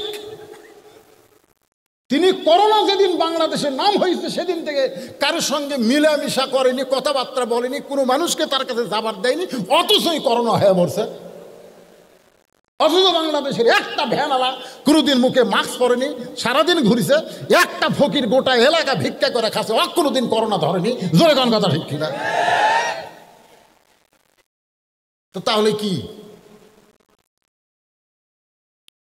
হিসাবে সবচাইতে আগে এই ফকিরেরা মরা দরকার, এরা ঘোরে বেশি। জোরে কোন কথা ঠিক কিনা? হায় হায়, ফকির ঘরে রে, ই বাড়ি ও বাড়ি যায়, তো করোনা ধর না। আর যারা ঘর দরজা বন্ধ সব কিছু দিয়ে থাকে, ও কি যায় ধরছে। তার মানে কি?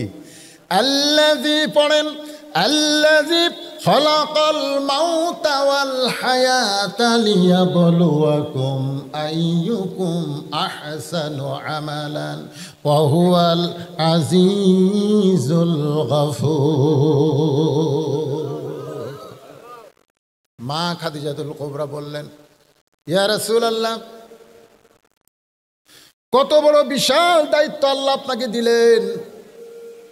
আল্লাহ কোরআন কারিমের মধ্যেই বলে দিয়েছেন যে কোরআনের ওজন পাহাড় সহ্য করতে পারবে না, যে কোরআনের ভারত আসমান জমিন নিতে পারবে না, সেই মহা ওজনের কোরআন আল্লাহ আমার প্রতি নাজিল করেছে। এখন কোরআন মোতাবেক মানুষকে দাওয়াত দিতে হবে।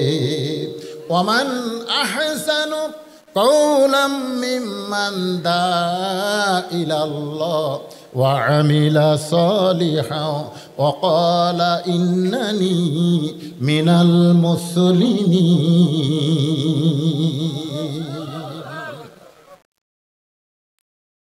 শুরু হয়ে গেল দাওয়াতের কাজ।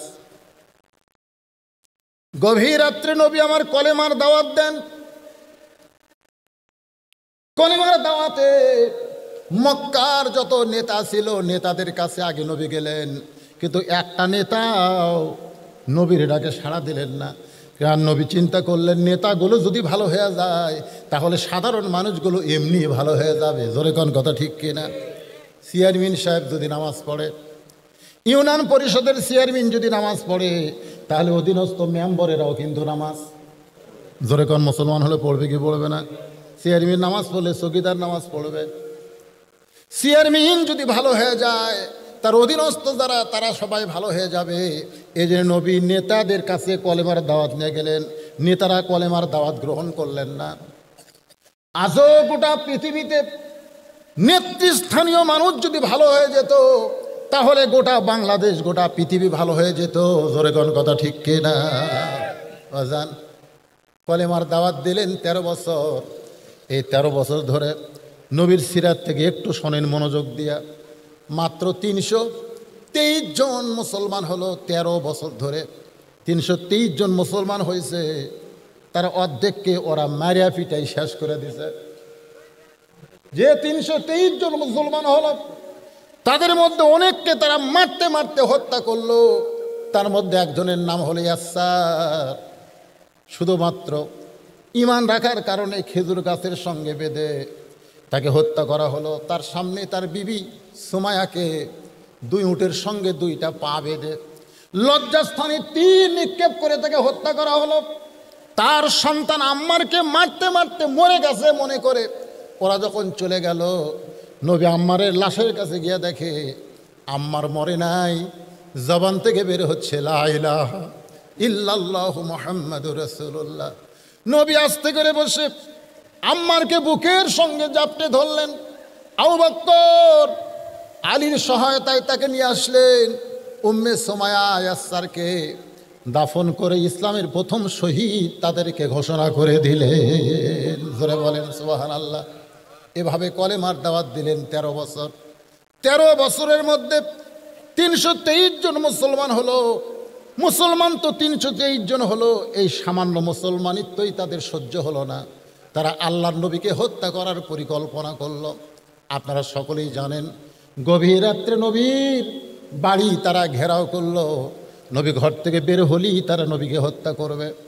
নবী হযরত আলীকে বললেন, আলী আমার চাদর মুড়ি দিয়ে তুমি ঘুমিয়ে যাও, আমাকে আল্লাহ আজকে মক্কা থেকে মদিনায় হিজরত করার হুকুম দিয়েছে।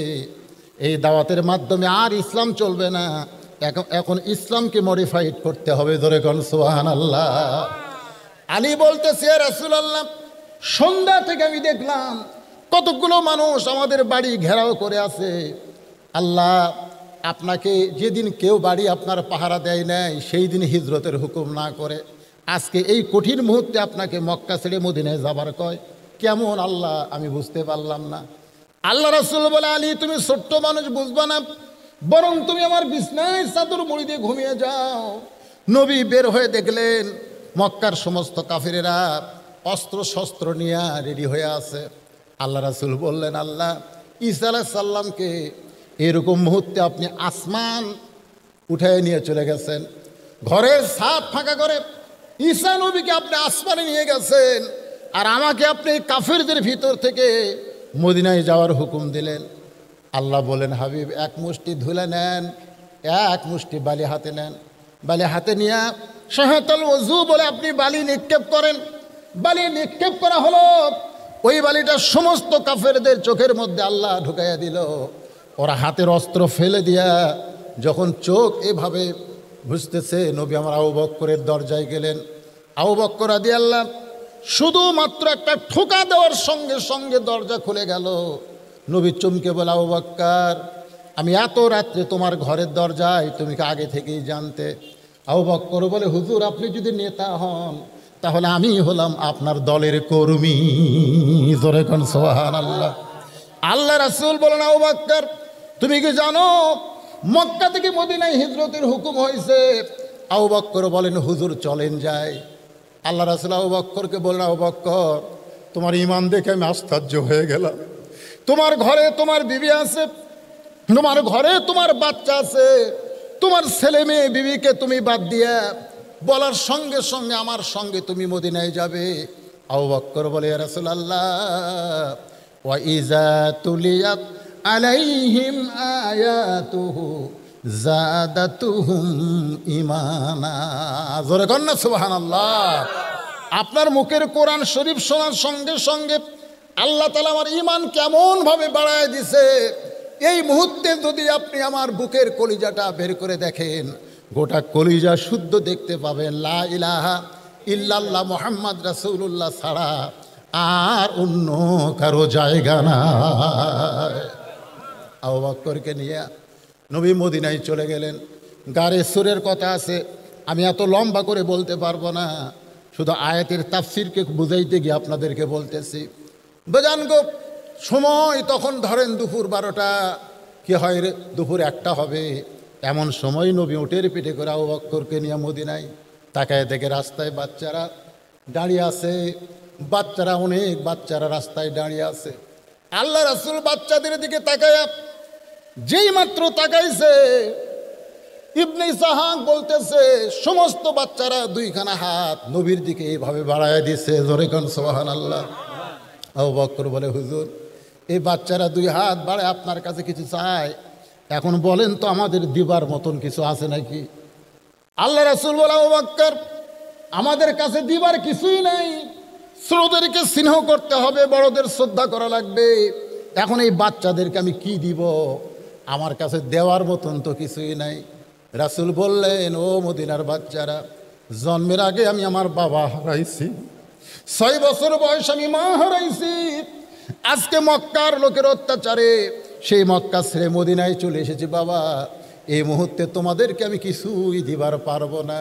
বাচ্চারা বলে, ইয়া রাসূলুল্লাহ আমরা মদিনার বাচ্চারা আপনার কাছে কিছু চাই না, 2খানা হাত বাড়ায়া আপনাকে আমাদের বুকের ভিতরে জায়গা করে দিতে চাই।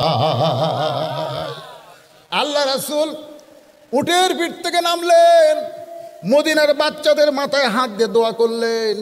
সমস্ত বাচ্চারা নবীর চেহারার দিকে তাকায়া বলে, এই চাঁদ বড়র মানুষটাকে মক্কার মানুষেরা কেন পছন্দ করে না, কেন হত্যা করতে চায়?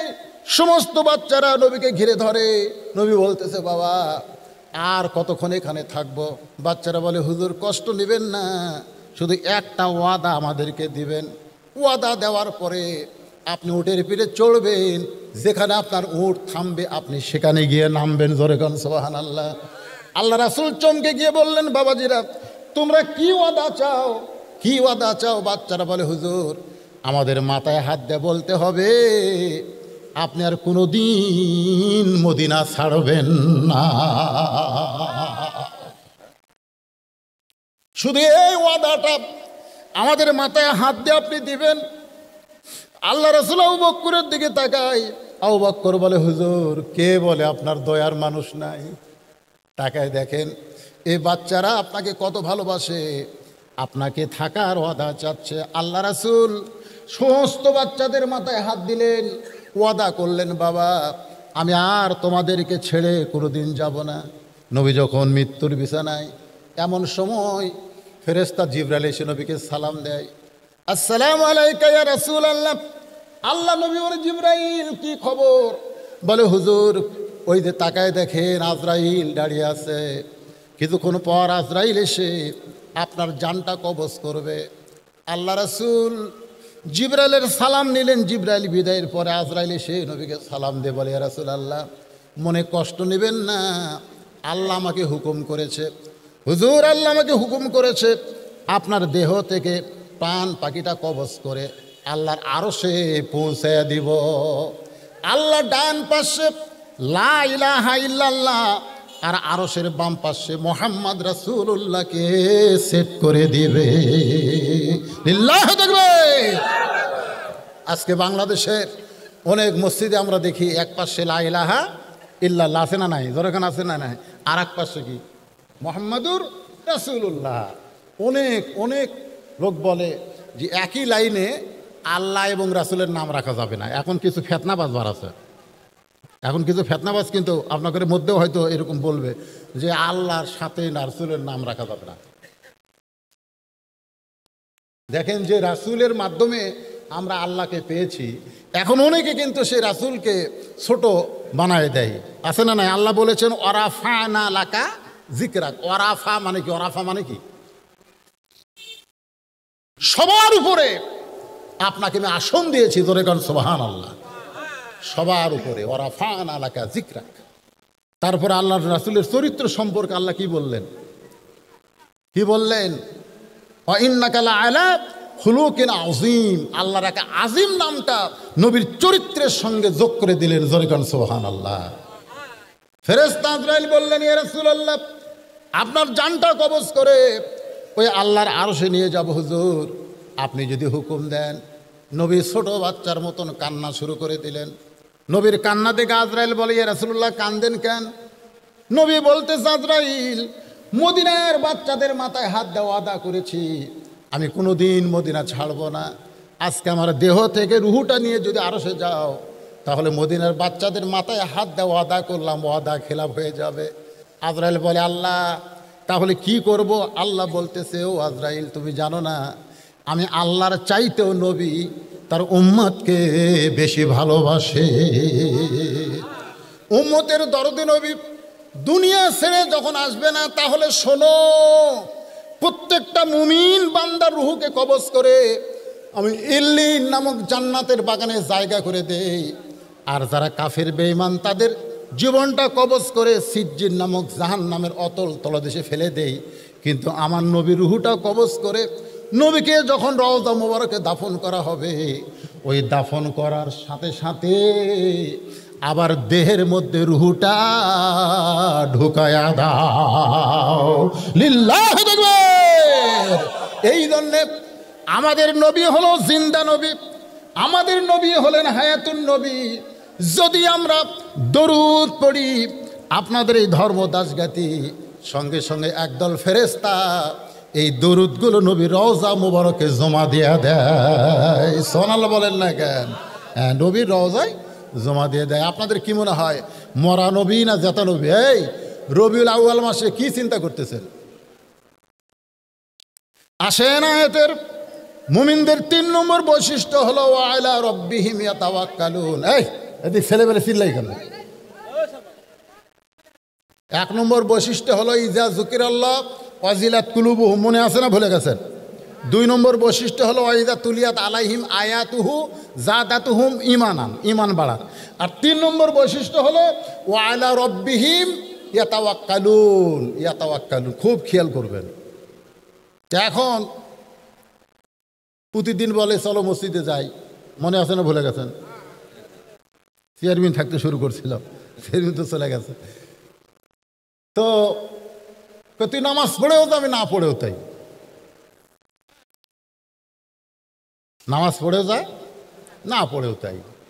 চিন্তা করতেছে আগে তো এইভাবে ডাইরেক্ট কাজ করলে হবে না, এটা কি করা দরকার। ও রায়গঞ্জ বাজার, আপনার বাজারের নাম কি? ধানগড়া বাজার। ধানগড়া বাজারে 3:30টার সময় ওর সাথে দেখা। সো বলতে ভাই যাই, এই তুই নামাজ পড়েও যাবে, না পড়েও তাই। তো বলতেছে আমি কি তোমাকে নামাজের কথা কইছি, খালি বলছিস যাই। তুমি তো এক নামাজের কথা ছাড়া আমার কিছু কও না। আরে পাগল, এখন 3:30 বাজে, এখন তো বোঝা লাগবে তো এটা কোনো নামাজের সময় না। আমি মনে করছি এক নামাজ ছাড়া তোমার কোনো দাওয়াত নাই, এই জন্য আমি মনে করছি যাই মানে ওটাই। তো করছে না, আজকের দাওয়াত হলো চা খাওয়ার। এখন আপনারাই বলেন, যে ব্যক্তিকে নামাজের দাওয়াত দিলে যে গরম হয়, অক যদি চা খাওয়ার দাওয়াত দেন ওই কি সেই গরম? ও কিন্তু আশ্চর্য হয়ে বলবে, কে রে তুই তো এইরকম চা খাওয়ার দাওয়াত কোনোদিন দেশ নেই। ভাইরে তোকে নামাজের দাওয়াত দিতে দিতে দেখছি যে কাম হবি না, চিন্তা করছি তোকে আর নামাজের দাওয়াত দেবো না, চলো চা খাই। বিল চা লাগে আমি দেবো। তুমি কি মনে করছো তোমাকে চা খেলে বিল তোমাকে দেওয়া লাগবে?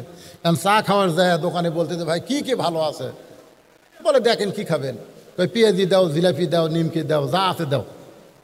তো বলতে ভাই কত খেলাবেন? খান ভাই, আপনি আর ভাই না, খান। খাইতে খাইতে 40 টাকা যেই খাওয়া আছে।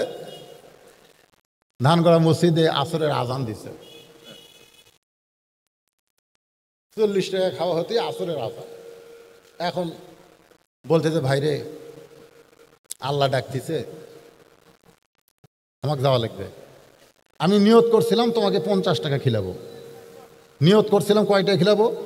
50 টাকায় খিলাবো। কিন্তু এই যে দেখো তো মুয়াজ্জিনের আক্কেল নাই, এটা 10 মিনিট পরে দিলি তো 50 টাকা ফুরাতো। এই যে আজান দিল, এই আজান দেওয়ার জন্য দেখো তোমাকে 40 খিলাতেই এখন আমাকে ডাক দিল। তো তুমি এখানে বসে থাকবা, চেয়ার যেন ছাড়ো না, খালি নামাজ পড়ে সেই 10 টাকা, মানে 50 টাকা টার্গেট আজকে পুরো করা লাগবে। এই কথা বলে লোকটা নামাজের দিকে যাচ্ছে, ইতিমধ্যে খফ করে হাত ধরছে। হাত ধরে বলতেছে ভাই তুমি একলা যাবা, আমাকে কবা না? তো বলতেছে না ভাই এতদিন বহুদিন কইছি ভাই, কাম হয়নি। আরে মেয়ে এতদিন কইছো খালি খালি খালি খালি খালি ব্যাগের দাম আছে, খালি পকেটের দাম আছে, খালি বস্তার কোনো দাম আছে, খালি ওয়াশ শোনা লাভ আছে, খালি। এখানে যখন ব্যাগ গেল, আপনারা হয়তো কেউ ব্যাগের দিকে দিলে, আমি দেখছি তো, আর আদায় হচ্ছে না, তোলার দরকার, ওটার দরকার নেই, আপনারা আর ওঠেন না। যে কয়েকজন আছেন পাকা মুসলমান একটু বসে থাকেন। তো এখন খালি পকেটের টাকা আছে কিন্তু ব্যাগত গেল না। আপনাকে অনেকে মনে হয় কি হয়, বক্তা ওয়াজ করছে আস-সাদকাতু তারুদ্দুল বালা ও তাজিদু ফিল উমর, কালা রাসূলুল্লাহ সাল্লাল্লাহু আলাইহি সাল্লাম, জোরে কোন সুবহানাল্লাহ। কি ওয়াজ? আল্লাহ রাসূল বলেছেন দান সদকা করো, আল্লাহ তোমার বালা মুসিবতকে দূর করে দিবে, আল্লাহ তোমার হায়াত বেড়ে দিবে, জোরে কোন সুবহানাল্লাহ। মুখে মাস্ক না দিয়ে 1.5 ফুট অন্তর না দাঁড়ায় বেশি বেশি দান করেন, ওই গজব সব আল্লাহ নিয়ে যাবে, জোরে কোন কথা ঠিক কিনা? হুজুর তো 500 টাকা করে চাচ্ছে, কেউ দিচ্ছে না। তো এক লোক মাঝখানে বসে আছে, আর বহু খুব অসুস্থ, বহু ডাক্তার দেখাচ্ছে, কাম হয় না। মনে করতেছে হুজুর যখন বারবার চাচ্ছে, দেখি আজকে 500 টাকা দান করব, এই দানে কি আমার বহু ভালো হয় কিনা দেখবো, আল্লাহ নবীর হাদিস সত্যি না মিথ্যে, হুজুর আওয়াজ করা যায় নাকি সত্যি না মিথ্যে। এই কথা শুনে হাদিস বিশ্বাস করে আমি উঠে এসে 500 টাকা দিছে। যা যেই বলছে ওর কাছে একজন ছিল, মারছে ঘুরতে, খেরে তুই তো 500 টাকা হুজুরের কথা দিয়ে এলু, টাকা আমার নাই, এই দেখ 1000 টাকা আছে। এরকম খালি খালি ওয়াজ শুনি রে, আমি কোনো দিন দান করি না। তো কয় না ভাই আমি একটা নিয়ত করে করছি, দেখি আল্লাহ কি করে। যতই নিয়ত কর কাম হবি না, কি ওয়াজ শুনবো, টেকা তো মুখে।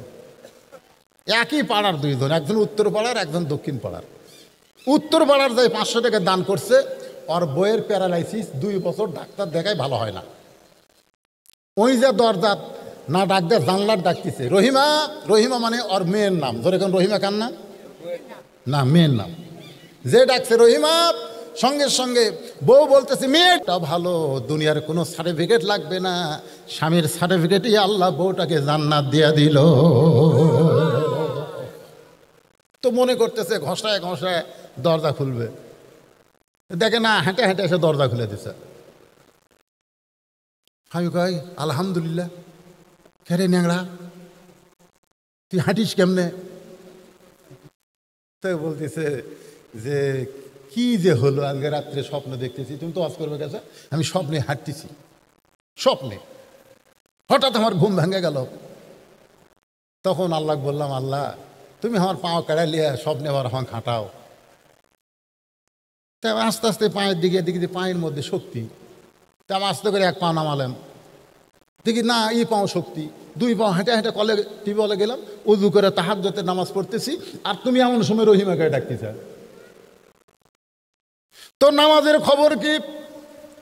বলে আল্লাহ রাসূল বলেছেন একমাত্র ফরজ ইবাদত বাদ দিয়া স্বামী যদি বউকে ডাকে সমস্ত ইবাদত বাতিল হয়ে যাবে। স্বামীর ডাকে সঙ্গে সঙ্গে সাড়া দিতে হবে। সুবহানাল্লাহ বলেন। একমাত্র এই মায়েরা একমাত্র ফরজ ইবাদত বাদ দিয়া সুন্নত কন নফল কন নিয়ত বান্দার পরেও যদি স্বামী ডাক দেয়, নিয়ত ছাড়া স্বামীর ডাকে সাড়া দিতে হবে। কারণ রাসূল বলেছেন আল্লাহর পরে কাউকে যদি সেজদা দেওয়ার হুকুম থাকতো তাহলে প্রত্যেকটা বউকে বলা হতো স্বামীর পায়ে সেজদা কর, কিন্তু আল্লাহ ছাড়া কাউকে সেজদা করার হুকুম নাই। এই কথার দ্বারা রাসূল বুঝালেন আল্লাহর পরেই প্রত্যেকটা বউয়ের কাছে সবচাইতে দামি হলো তার স্বামী। ধরে কোন কথা ঠিক কিনা? কথা কন না কেন? হ্যাঁ, আজকে আর আপনারা তো স্বামী তো হওয়ার পারেননি, একে দুর্বল হয়ে গেছেন বউয়ের কাছে, না জানি কি হয়। আপনার সামনে আপনার মাকে আপনার বউ যা ইচ্ছা তাই করতেছে, আপনার সামনে আপনার বাবাকে আপনার বউ যা ইচ্ছা তাই করতেছে। হ্যাঁ, আর ওয়াজে শোনেন নাই? আমি এমন কোনো ওয়াজ নাই যেটা আমি বাদ দিছি। ক্যাসেট শুনলি দেখতেন। শ্বশুর আসলে ট্যাংরা মাছ, পটাশে মাছ, ইলিশ মাছ, দই, মিষ্টি। সোমবার আসবি, রবিবার থেকে আমার বউ সাইজ হচ্ছে, ওর বাপ আসতেছে, আর আমার খালি সমানে লিস্টি করে দিচ্ছে, এটা খাবে আমার বাপ, এটা খায়, এটা খায়। তো শ্বশুরও আমার বউ খিলাচ্ছে খুব আনন্দ নিয়ে। আমার বাপ আছে, আমার বাপ দিছে পুরানা বিস্কুট। আমার বাপ একটা করে বিস্কুট খায় আর লোক দাঁতের মধ্যে ঢুকে, বিস্কুট খায় আর লোক ঢুকে, মানে মাড়ির সাথে বেজা যায়। তা আমি কাছে আসতে আমাকে বলতে, হুজুর কি বিস্কুট কিনেন? হুজুর আপনি কি বিস্কুট কিনেন? 10টা বিস্কুট। আমি যতবার আসি এই বিস্কুট আপনার বউ দেয় আর খালি দাঁতের সাথে লাগা যায়। আমি চিন্তা করলাম, কে রে, তোর বাপ আসলে এত কিছু, আর আমার বাপ আসলে 22টা বিস্কুট, যেটা 22টা হয়ে গেছে, মানে সেটা গেছে। কি কন? আমি আস্তে করে ঘরত গেলাম যে তাকাইছি বইয়ের দিকে, বউ যেই তাকাছে মুচকি হাসি দিলেন। ও দো ইলা সাবিলি রব্বিকা বিল হিকমা, একটু হিকমত, মুচকি হাসি দিলাম। বউ আসলো, যে যাচ্ছে ঘরের দরজা বন্ধ করছি। আব্বা বলতে এই বুঝলাই, বউ তুলা ঘরের দরজা বন্ধ করে দিলি কেন? আমি বললাম আব্বা আপনি একটু ধৈর্য ধরেন, ইন্নাল্লাহ মা সাবিরিন, একটু ধৈর্য ধরেন আব্বা। আব্বা ধৈর্য ধরলো, আমি টুটি ধরলাম। খেরে ফগুনির বেটে, এই তোর বাপ আসলে পাতাশি খায়, ইলিশ খায়, পক্তা খায়, দই খায়, মিষ্টি খায়, কিনে দেয়নি, দিচ্ছেন। তা আমার বাপক সেঁতানা বিস্কুট কেনা, এই ফগুনির বেটি তো তালাক দেবো, তো তালাক দিয়ে এই সপ্তাহের মধ্যে মরদ যদি হয় বিয়ে করবো।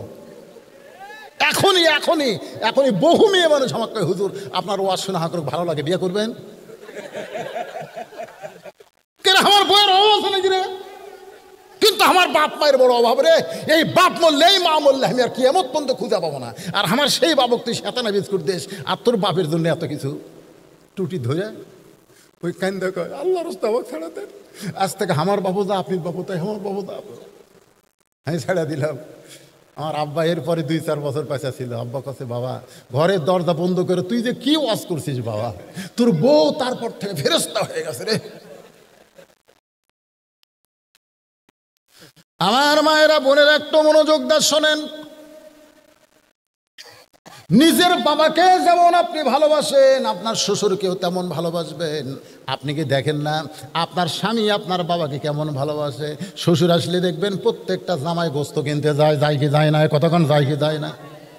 প্রত্যেকটা জামাই শ্বশুরকে ভালোবাসে, শ্বশুরকে সালাম দেয়, শ্বশুরের সঙ্গে ভালো ব্যবহার করে। অথচ বেটার বউ তার শ্বশুরকে দেখতে পারে না। আমি মায়েদেরকে অনুরোধ করি, আপনি যদি আপনার স্বামীর ভালোবাসা চান তাহলে অবশ্যই তার বাপ মাকে আপনি ভালোবাসবেন। আসেন, যেই কথা বলতেছিলাম, ওয়ালা রব্বিহিম ইয়াতাওয়াক্কালুন, এই কথা বলতে গিয়ে আপনাদেরকে নিয়ে গেছি সেই ধানগড়ার মসজিদে। মনে আছে? এরা ভুলে গেছেন? এখন বলতেছে ভাই এতদিন খালি খালি খালি খালি,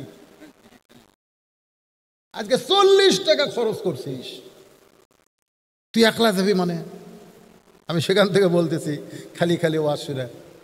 তো এখন ওই ন্যাংরা বউ দিছে খুলে, মনে আছে না? বলে গেছেন, দরজা খুলে দিছে, বলতেছে আমি তাহাজ্জুদের নামাজ পড়তেছি আর আপনি ডাকছেন, নামাজ ছেড়ে দিয়ে যায়। দরজা খুলে দিল, লিল্লাহে তাকবীর।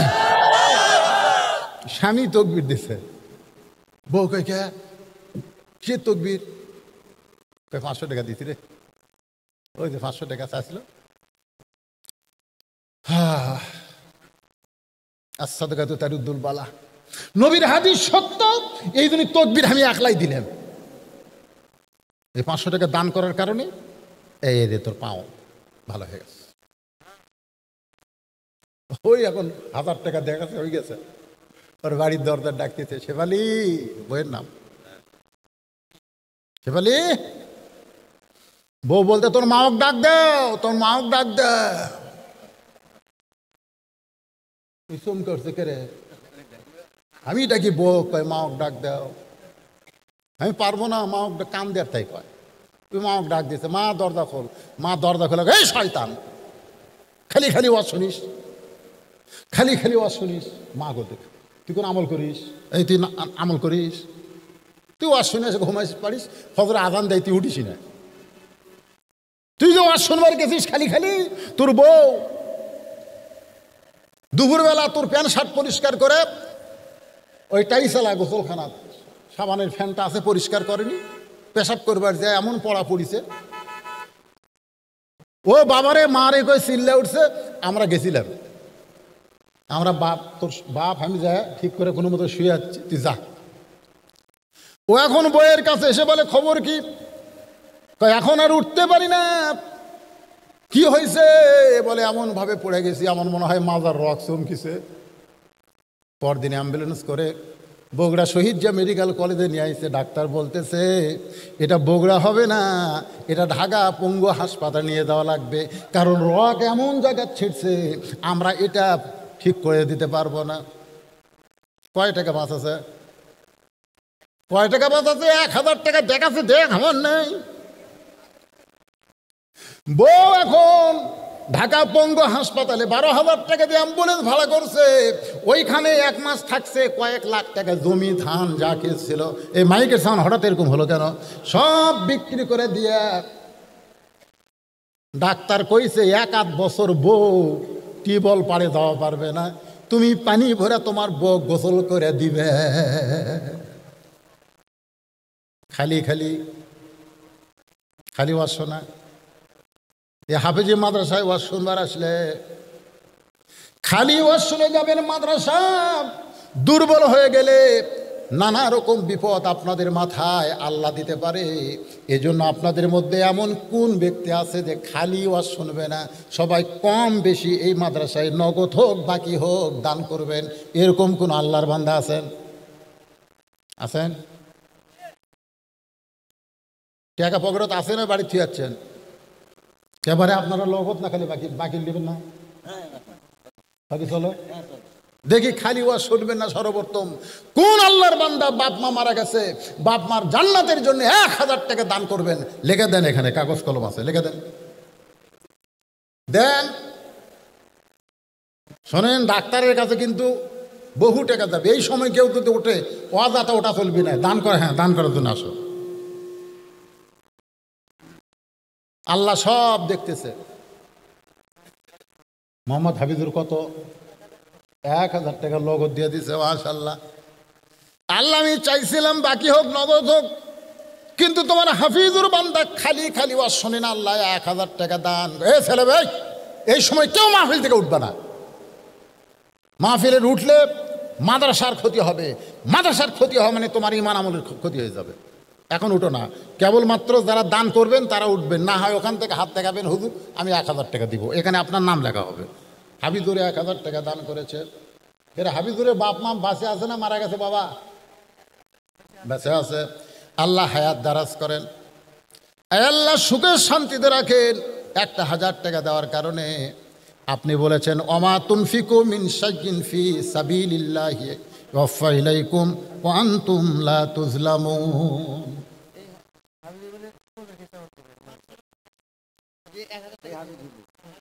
দেখছেন, এক হাফিজুর 1000 টাকা নগদ দান করে আবার মাদ্রাসার এতিমদের জন্য 50 কেজি চাল, জোরে বলেন মারহাবা, লিল্লাহি তাকবীর। দেন বাবা, বলেন বলেন। এই মাদ্রাসার সভাপতি, সেক্রেটারি, কেশিয়ার সদস্য যারা আছে, মাদ্রাসার হিতকাঙ্ক্ষী, মাদ্রাসা চলে কি করে? কি দিয়ে চলে বাবা? মাদ্রাসার হুজুরকে মাসিক দান আছে নাকি? আপনারা মাসিকও হতে পারেন, মাসে 100, বছরে 1200, এরকম দাতা সদস্য, জান্নাতি সদস্য কারা হবেন? আবু বকর, ওমর, ওসমান। আলোচনা করে আপনাদের শোনাইছি। 2 নম্বর হলো ওয়াইজা তুলিয়াত আলাইহিম আয়াতুহু যাদাতুহুম ঈমানা, সেটাও আপনাদের শোনাইলাম। এখন 3 নম্বর বৈশিষ্ট্য হচ্ছে ওয়া আলা রাব্বিহিম ইয়াতাওয়াক্কালুন। মনে আছে না ভুলে গেছেন?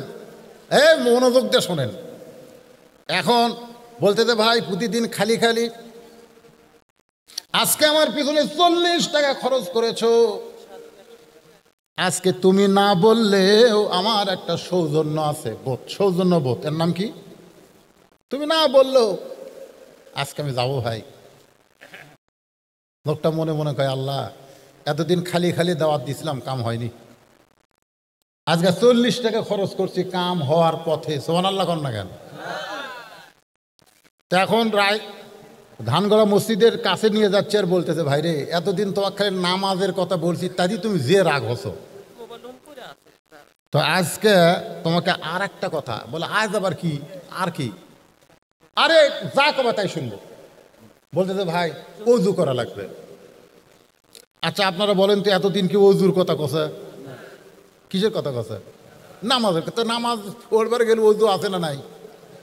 তো বলতে তো ভাই জানো ওযু করা লাগবে। হবে না, ওলা হবে না, ওলা মারে ফতে কথাগুলো হবে না। শোনেন, যে শরীয়ত শুনতেছেন না, কথা বুঝতেছেন আমার? তো এখন বলতে তো ভাই কি করা লাগবে? বলতে তো ভাই তুই যা বলবি তাই শুনবো। যে আমার পিছনে 40 টাকা খরচ করছে, আরো 10 টাকা আমাকে খরচ করে খাওয়াবে, তার সৌজন্যে ওযু করতে আমার কোনো সমস্যা। ওযু করার পরে বলতে তো ভাই, এ আল্লাহর ঘরে ঢুকতে গেলে একটা নিয়ম আছে। বলে কিসের নিয়ম? বলে ডান পায়ে ঢোকা লাগবে, ডান পায়ে ঢুকতে হবে। আল্লাহ রাসূল বলেন, ডান পায়ে যারা মসজিদের মধ্যে ঢোকে, হাসরের ময়দানের কঠিন সময় আমার আল্লাহ তাআলা ডান হাতে তাদের আমলনামা দিবে, তারা হাসতে হাসতে আল্লাহর জান্নাতের মধ্যে প্রবেশ করবে। এখন ডান পায়ে শুধু ঢুকলে হবে না, কয় আবার কি করা লাগবে? বলে একটা দোয়া পড়া লাগবে। খোকনের বউ, হ্যাঁ, মেয়ে মানুষ টাকা দিলে নাম বলা লাগবে। আমি এক জায়গার নাম বলিনি, ওই লোক ধরছে, যেই টাকা দিয়ে গেছে ওই মেয়ে মানুষ ধরছে, তুই টাকা দিস নি। তো করছে দিছি। দিলে আমার নাম কবি না কেন? এই তো কেমন, সেদিন খোকনের বউ 100 টাকা দিছে, পাওয়া গেছে। পুরুষ মানুষের অত সন্দেহ নাই, কিন্তু মেয়ে মানুষ আছে না নাই জোরে কর। এখন বলতে যে ভাইজান দোয়া পড়ো, আল্লাহুম্মা আফতাহ লি আবওয়াবা রহমাতিক। আমি লোকটাকে বললাম, মুখে মাস্ক পরে মসজিদের মধ্যে ঢুকলেন, আর 1.5 ফুট পর পর দাঁড়াবেন, অথচ আপনি কি বললেন? ফালিয়াবুদু রব্বা হাযাল বাইত আল্লাযী আত'আমাহুম মিন জু'ইন ওয়া আমানাহুম মিন খাউফ। আল্লাহ বলেছেন, এই ঘরের মালিকের যারা ইবাদত করবে, এই ঘর মানে কাবা ঘর, এই কাবা ঘর মসজিদ ঘরের মালিকের যারা ইবাদত করবে, মসজিদের মধ্যে ঢোকার সঙ্গে সঙ্গে তাদের দুইটা জিনিস দেওয়া হবে। এক নম্বর হলো তাদের কোনো রেজেকের পেরেশানি থাকবে না, আর দুই নম্বর হলো যাবতীয় ভয় ভীতি থেকে আল্লাহ তাকে নিরাপত্তা দিয়ে দিবে। তাহলে আপনারা বলেন তো, মসজিদের মধ্যে ঢুকলে কোনো ভয় আছে? তারপরে মুখে মাছ দিয়ে ঢুকছে, ওর কি আল্লাহর উপর তাওয়াক্কুল আছে? ও আলা রব্বিহিম ইয়াতাওয়াক্কালুন বোঝানোর জন্য বলতেছি, একটু খেয়াল করেন তো। দোয়া পড়ে লোকটা মসজিদের মধ্যে যেই মাত্র ঢুকছে, কে বেনামাজি, যেই ঢুকছে নামাজি, এবার সামনে কাতারে গিয়া আল্লাহর কাছে বলতেছে, আল্লাহ আল্লাহ, বিনা হাজি সাহেবের বেটি 500 টাকা দান করছে, মা বিনা, আল্লাহ মার দান কবুল কর, আল্লাহুম্মা আমিন। এখন সামনে কাতারে গিয়ে, ভাইজান একটু মনোযোগ দিয়ে শোনেন, সামনে কাতারে গিয়ে বলতেছে, আল্লাহ এখন টাকা দেন না তো, পরে দেন। আল্লাহ এতদিন খালি খালি দাওয়াত দিছে, চটকা দিছে, বগুড়ার ভাষা হলো চটকা দেওয়া। তুই নামাজ পড়েও তো, আমি না পড়েও তাই। আজকে 40 টাকা খরচ করার কারণে তোমার বান্দা মসজিদের মধ্যে ঢুকছে। আমার দায়িত্ব হলো তোমার বেনামাজি বান্দাকে মসজিদের মধ্যে ঢুকান, আর তোমার দায়িত্ব হলো হেদায়েতের মালা পরা। যেরকম সুবহানাল্লাহ। আমার দায়িত্ব হেদায়েত দেওয়া না, আমার দায়িত্ব কি? দাওয়াত দেওয়া। যেরকম আমার দায়িত্ব কি? কথাটা শোনেন, আমার দায়িত্ব হলো দাওয়াত দেওয়া। আমি দাওয়াত দিয়ে যেভাবেই হোক তোমার বান্দাকে মসজিদের মধ্যে ঢুকাছি। এখন তুমি ইসলামের মধ্যে ঢুকাবা না সেটা তোমার। আমার দায়িত্ব শেষ, এখন তোমার শুরু। এইভাবে যখন দাওয়াতকারী আল্লাহর কাছে বলতেছে সামনে কাতারে গিয়া, আপনারা বলেন তো আল্লাহ তার কথা শুনবে না? কখন শুনবে না? আসরের নামাজ শেষ হয়ে গেল, সবাই মসজিদ থেকে বের হয়ে যায়, কিন্তু এই বেনামাজি যে আজকে আছে আসরের নামাজ পড়ছে, ইচ্ছা করা পড়ে নাই, 40 টাকা খিলানোর কারণে পড়ছে, ইচ্ছা করা ঢোকে নাই, সৌজন্য নিয়ে ঢুকছে। সবাই বের হচ্ছে, কিন্তু ওই লোকটার মসজিদ থেকে বের হয় না। বলতেছে, ভাইজান আরো 10 টাকা খাওয়া লাগবে। নামাজ হয়ে গেছে। আল্লাহ কোরআনে বলেছে, ফাইজা কুদিয়াতিস সালাতু ফান্তাশিরু ফিল আরদ। নামাজ হয়ে গেছে, নামাজ হয়ে গেছে, এখন আর মসজিদের মধ্যে থাকা চলবে না। নামাজ হয়ে গেলে মসজিদ থেকে বের হওয়া লাগবে। এখন সবাই জোহরের নামাজ পড়ে বাড়িতে গেছে, কিন্তু ওরা 4 জন 5 ফ্যান দিয়ে গল্প মারতেছে। 4 জন মুসল্লি ফ্যান ঘুরতেছে, কটা কথা কয় না, 5টা ফ্যান ঘুরতেছে, ওরা 4 জন বসতে গল্প করতেছে। কেরে এবার ওয়াজ হবি? গত বছর তো হলো না রে। ভালো ভালো হুজুরগুলো সব ধরেই ফেলে দিছে। এখন যারা এই কথা কবি এর গল্প করতেছে 8 ঘন্টা ধরে। ফেরেশতা কয়, আল্লাহ সবাই চলে গেল নামাজ পড়ে, এরা যে 5 জন ফ্যান ঘুরায় আর গল্প করে, এদের রেজাল্ট কি? আল্লাহ বলতেছে, নামাজ শেষ করার পরে সবাই চলে গেছে, এরা যে 5 জন 8 ঘন্টা ধরে ফ্যান ঘুরাচ্ছে, এই ফ্যানের বিল, কারেন্টের বিল আলাদাভাবে এরা যদি না দেয়, এরা জান্নাত যাবার পারবি না। কারণ মসজিদ ওর বাপের ঘর নয় যে ইচ্ছা মতো গল্প মারবি। জোরে কোন কথা ঠিক কিনা? মসজিদ কি কারো বাপের ঘর? ইচ্ছা মতো ফ্যান ঘুরাচ্ছেন। আর আল্লাহর বান্দারা একটু মনোযোগ দেন। চলো ভাই বাইরে গিয়ে 10 টাকা বাকি আছে, চা খায়। লোকটা খালি কান্দে। বলে, কি হয়েছে, কান্দো কেন? বলে, নামাজের মধ্যে এত শান্তি আমি জীবনে কোনোদিন পাই নাই।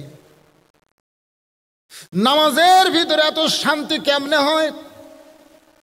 আল্লাহ রাসূল বলেছেন, তা'বুদুল্লাহ কান্নাকা তারাহু ফাইন লাম তাকুন তারাহু ফাইন্নাহু ইয়ারাকা। যখন কোনো বান্দা আল্লাহর নামাজের মধ্যে শামিল হয়, স্বয়ং নামাজের মালিক আল্লাহকে সে দেখতে পায়। যদি আল্লাহ দেখা সম্ভব না হয়, আল্লাহ যে তাকে দেখতেছে এই বিশ্বাস তার কলিজার মধ্যে জন্ম নেয়। ভাইজান, নামাজ এমন একটা ইবাদত, আর ইবাদত যখন বান্দা ধরবে, ওই বান্দার অন্তরে আল্লাহ তাওয়াক্কুল সৃষ্টি করে দিবে। ওই বান্দার কোনো ভয় থাকবে না একমাত্র আল্লাহ ছাড়া। ওই করোনাকে ভয় করবে না, মৃত্যুকে ভয় করবে না, ওর অন্তরে শুধু আল্লাহর ভয় থাকবে। আল্লাহ বলতেছেন, ওয়ালা তাহজানু ওয়া আবশিরু বিল জান্নাতিল্লাতী কুনতুম তুআদুন। আল্লাহ আমাদের সবাইকে কবুল করুক। সকলে বলে আল্লাহুম্মা আমিন। ইস্তিগফার পড়েন, আস্তাগফিরুল্লাহ রব্বি মিন কুল্লি যামবি ওয়া আতুবু ইলাইহি। মাশাআল্লাহ, এই গ্রামের একটা জামাই ৩,০০০ টাকা নগদে দান করছে। শেরপুর বাড়ি আলমগীর হোসেন। আল্লাহ তার দানকে কবুল করেন। আল্লাহুম্মা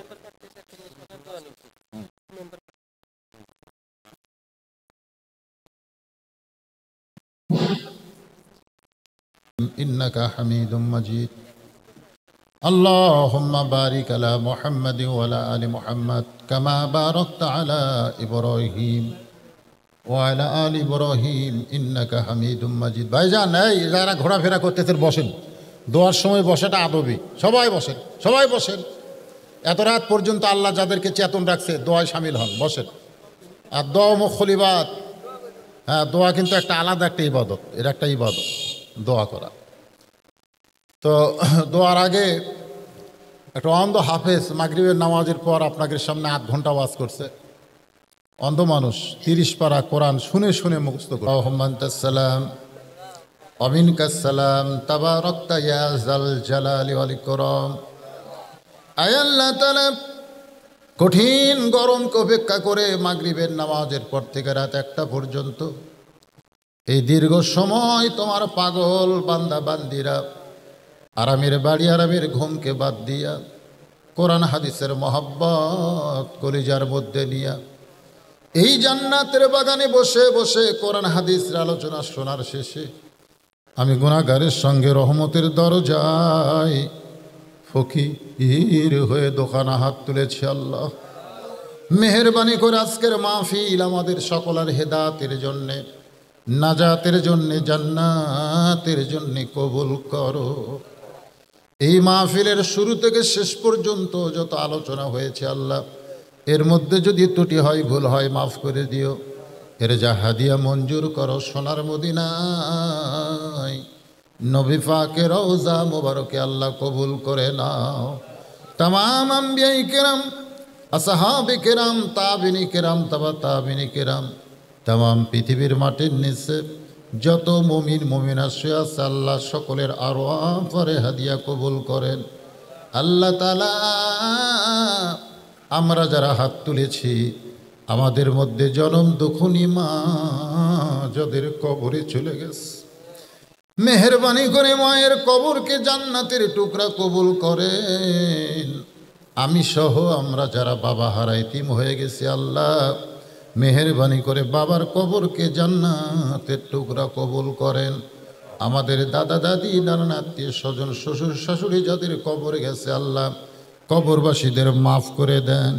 আল্লাহ এই নবীর ঘর মাদ্রাসাকে মহব্বত করে নগদে বাকিতে যারা দান করেছে আল্লাহ সকলের দানকে আল্লাহ আপনি কবুল করেন। খাস করে বাবুল আক্তার সর্বশেষে 10,000 টাকা দান করেছে, এছাড়া তার কর্মী 7,000 টাকা, এছাড়াও একজন মেম্বার প্রার্থী 5,000 টাকা, এরপরে অনেকে অনেক কিছু দান করেছে। একজন আল্লাহর বান্দা 1,000 ইট দান করেছে। আল্লাহ সকলের দানকে আল্লাহ আপনি কবুল করেন। এমনকি ব্যাগের মধ্যে 10টা টাকা যারা দান করেছে আল্লাহ সকলের দানগুলোকে জান্নাতের বিনিময়ে কবুল করেন। আল্লাহ আমার মায়েদের দানকে কবুল করেন। আবেদা সালিহা পর্দানিশি মা ফাতেমার চরিত্র দান করেন। আমাদের মধ্যে অসুস্থ যারা আছে আল্লাহ সুস্থ করে দেন, অভাবকে মোচন করে দেন। আল্লাহ যে যা নেক নিয়ত করে দান করেছে আসলে সকলের নেক নিয়তকে কবুল করেন। আল্লাহ এতগুলোর মধ্যে তো একজনকে মেম্বার করবে আল্লাহ। আল্লাহ জনগণের জন্যে, মাদ্রাসা মসজিদের জন্য, আল্লাহর জন্যে যাকে তুমি পছন্দ করো আল্লাহ তো ইজ্জুমান তাশা তাকেই তুমি সম্মানের মালা পরায় দিও আল্লাহ। সুবহান রাব্বিকা রব্বিল ইজ্জাতি আম্মা ইয়াসিফুন। আল্লাহ মাদ্রাসার হাফিজ ছাত্র পাগড়ি পরানো হয়েছে, হক্কানে হাফিজ আলিম কবুল করেন। মাদ্রাসার মহতামি, মাদ্রাসার ওস্তাদ মাদ্রাসার সভাপতি, সেক্রেটারি, কেশিয়ার, মাদ্রাসার দাতা সদস্য, আল্লাহ সকলকে আপনি কবুল করেন। আল্লাহ আল্লাহ মাদ্রাসাকে কিয়ামত পর্যন্ত কবুল করে নেন। সাল্লাল্লাহু তাআলা আলা খায়রি খালকিহি মুহাম্মাদি ওয়া আলা আলিহি ওয়া আসহাবিহি আজমাইন ওয়ারহামনা মাহুম বিরহমাতিকা ইয়া আরহামার রাহিমিন। আসসালামু আলাইকুম ওয়া রাহমাতুল্লাহি ওয়া বারাকাতুহু।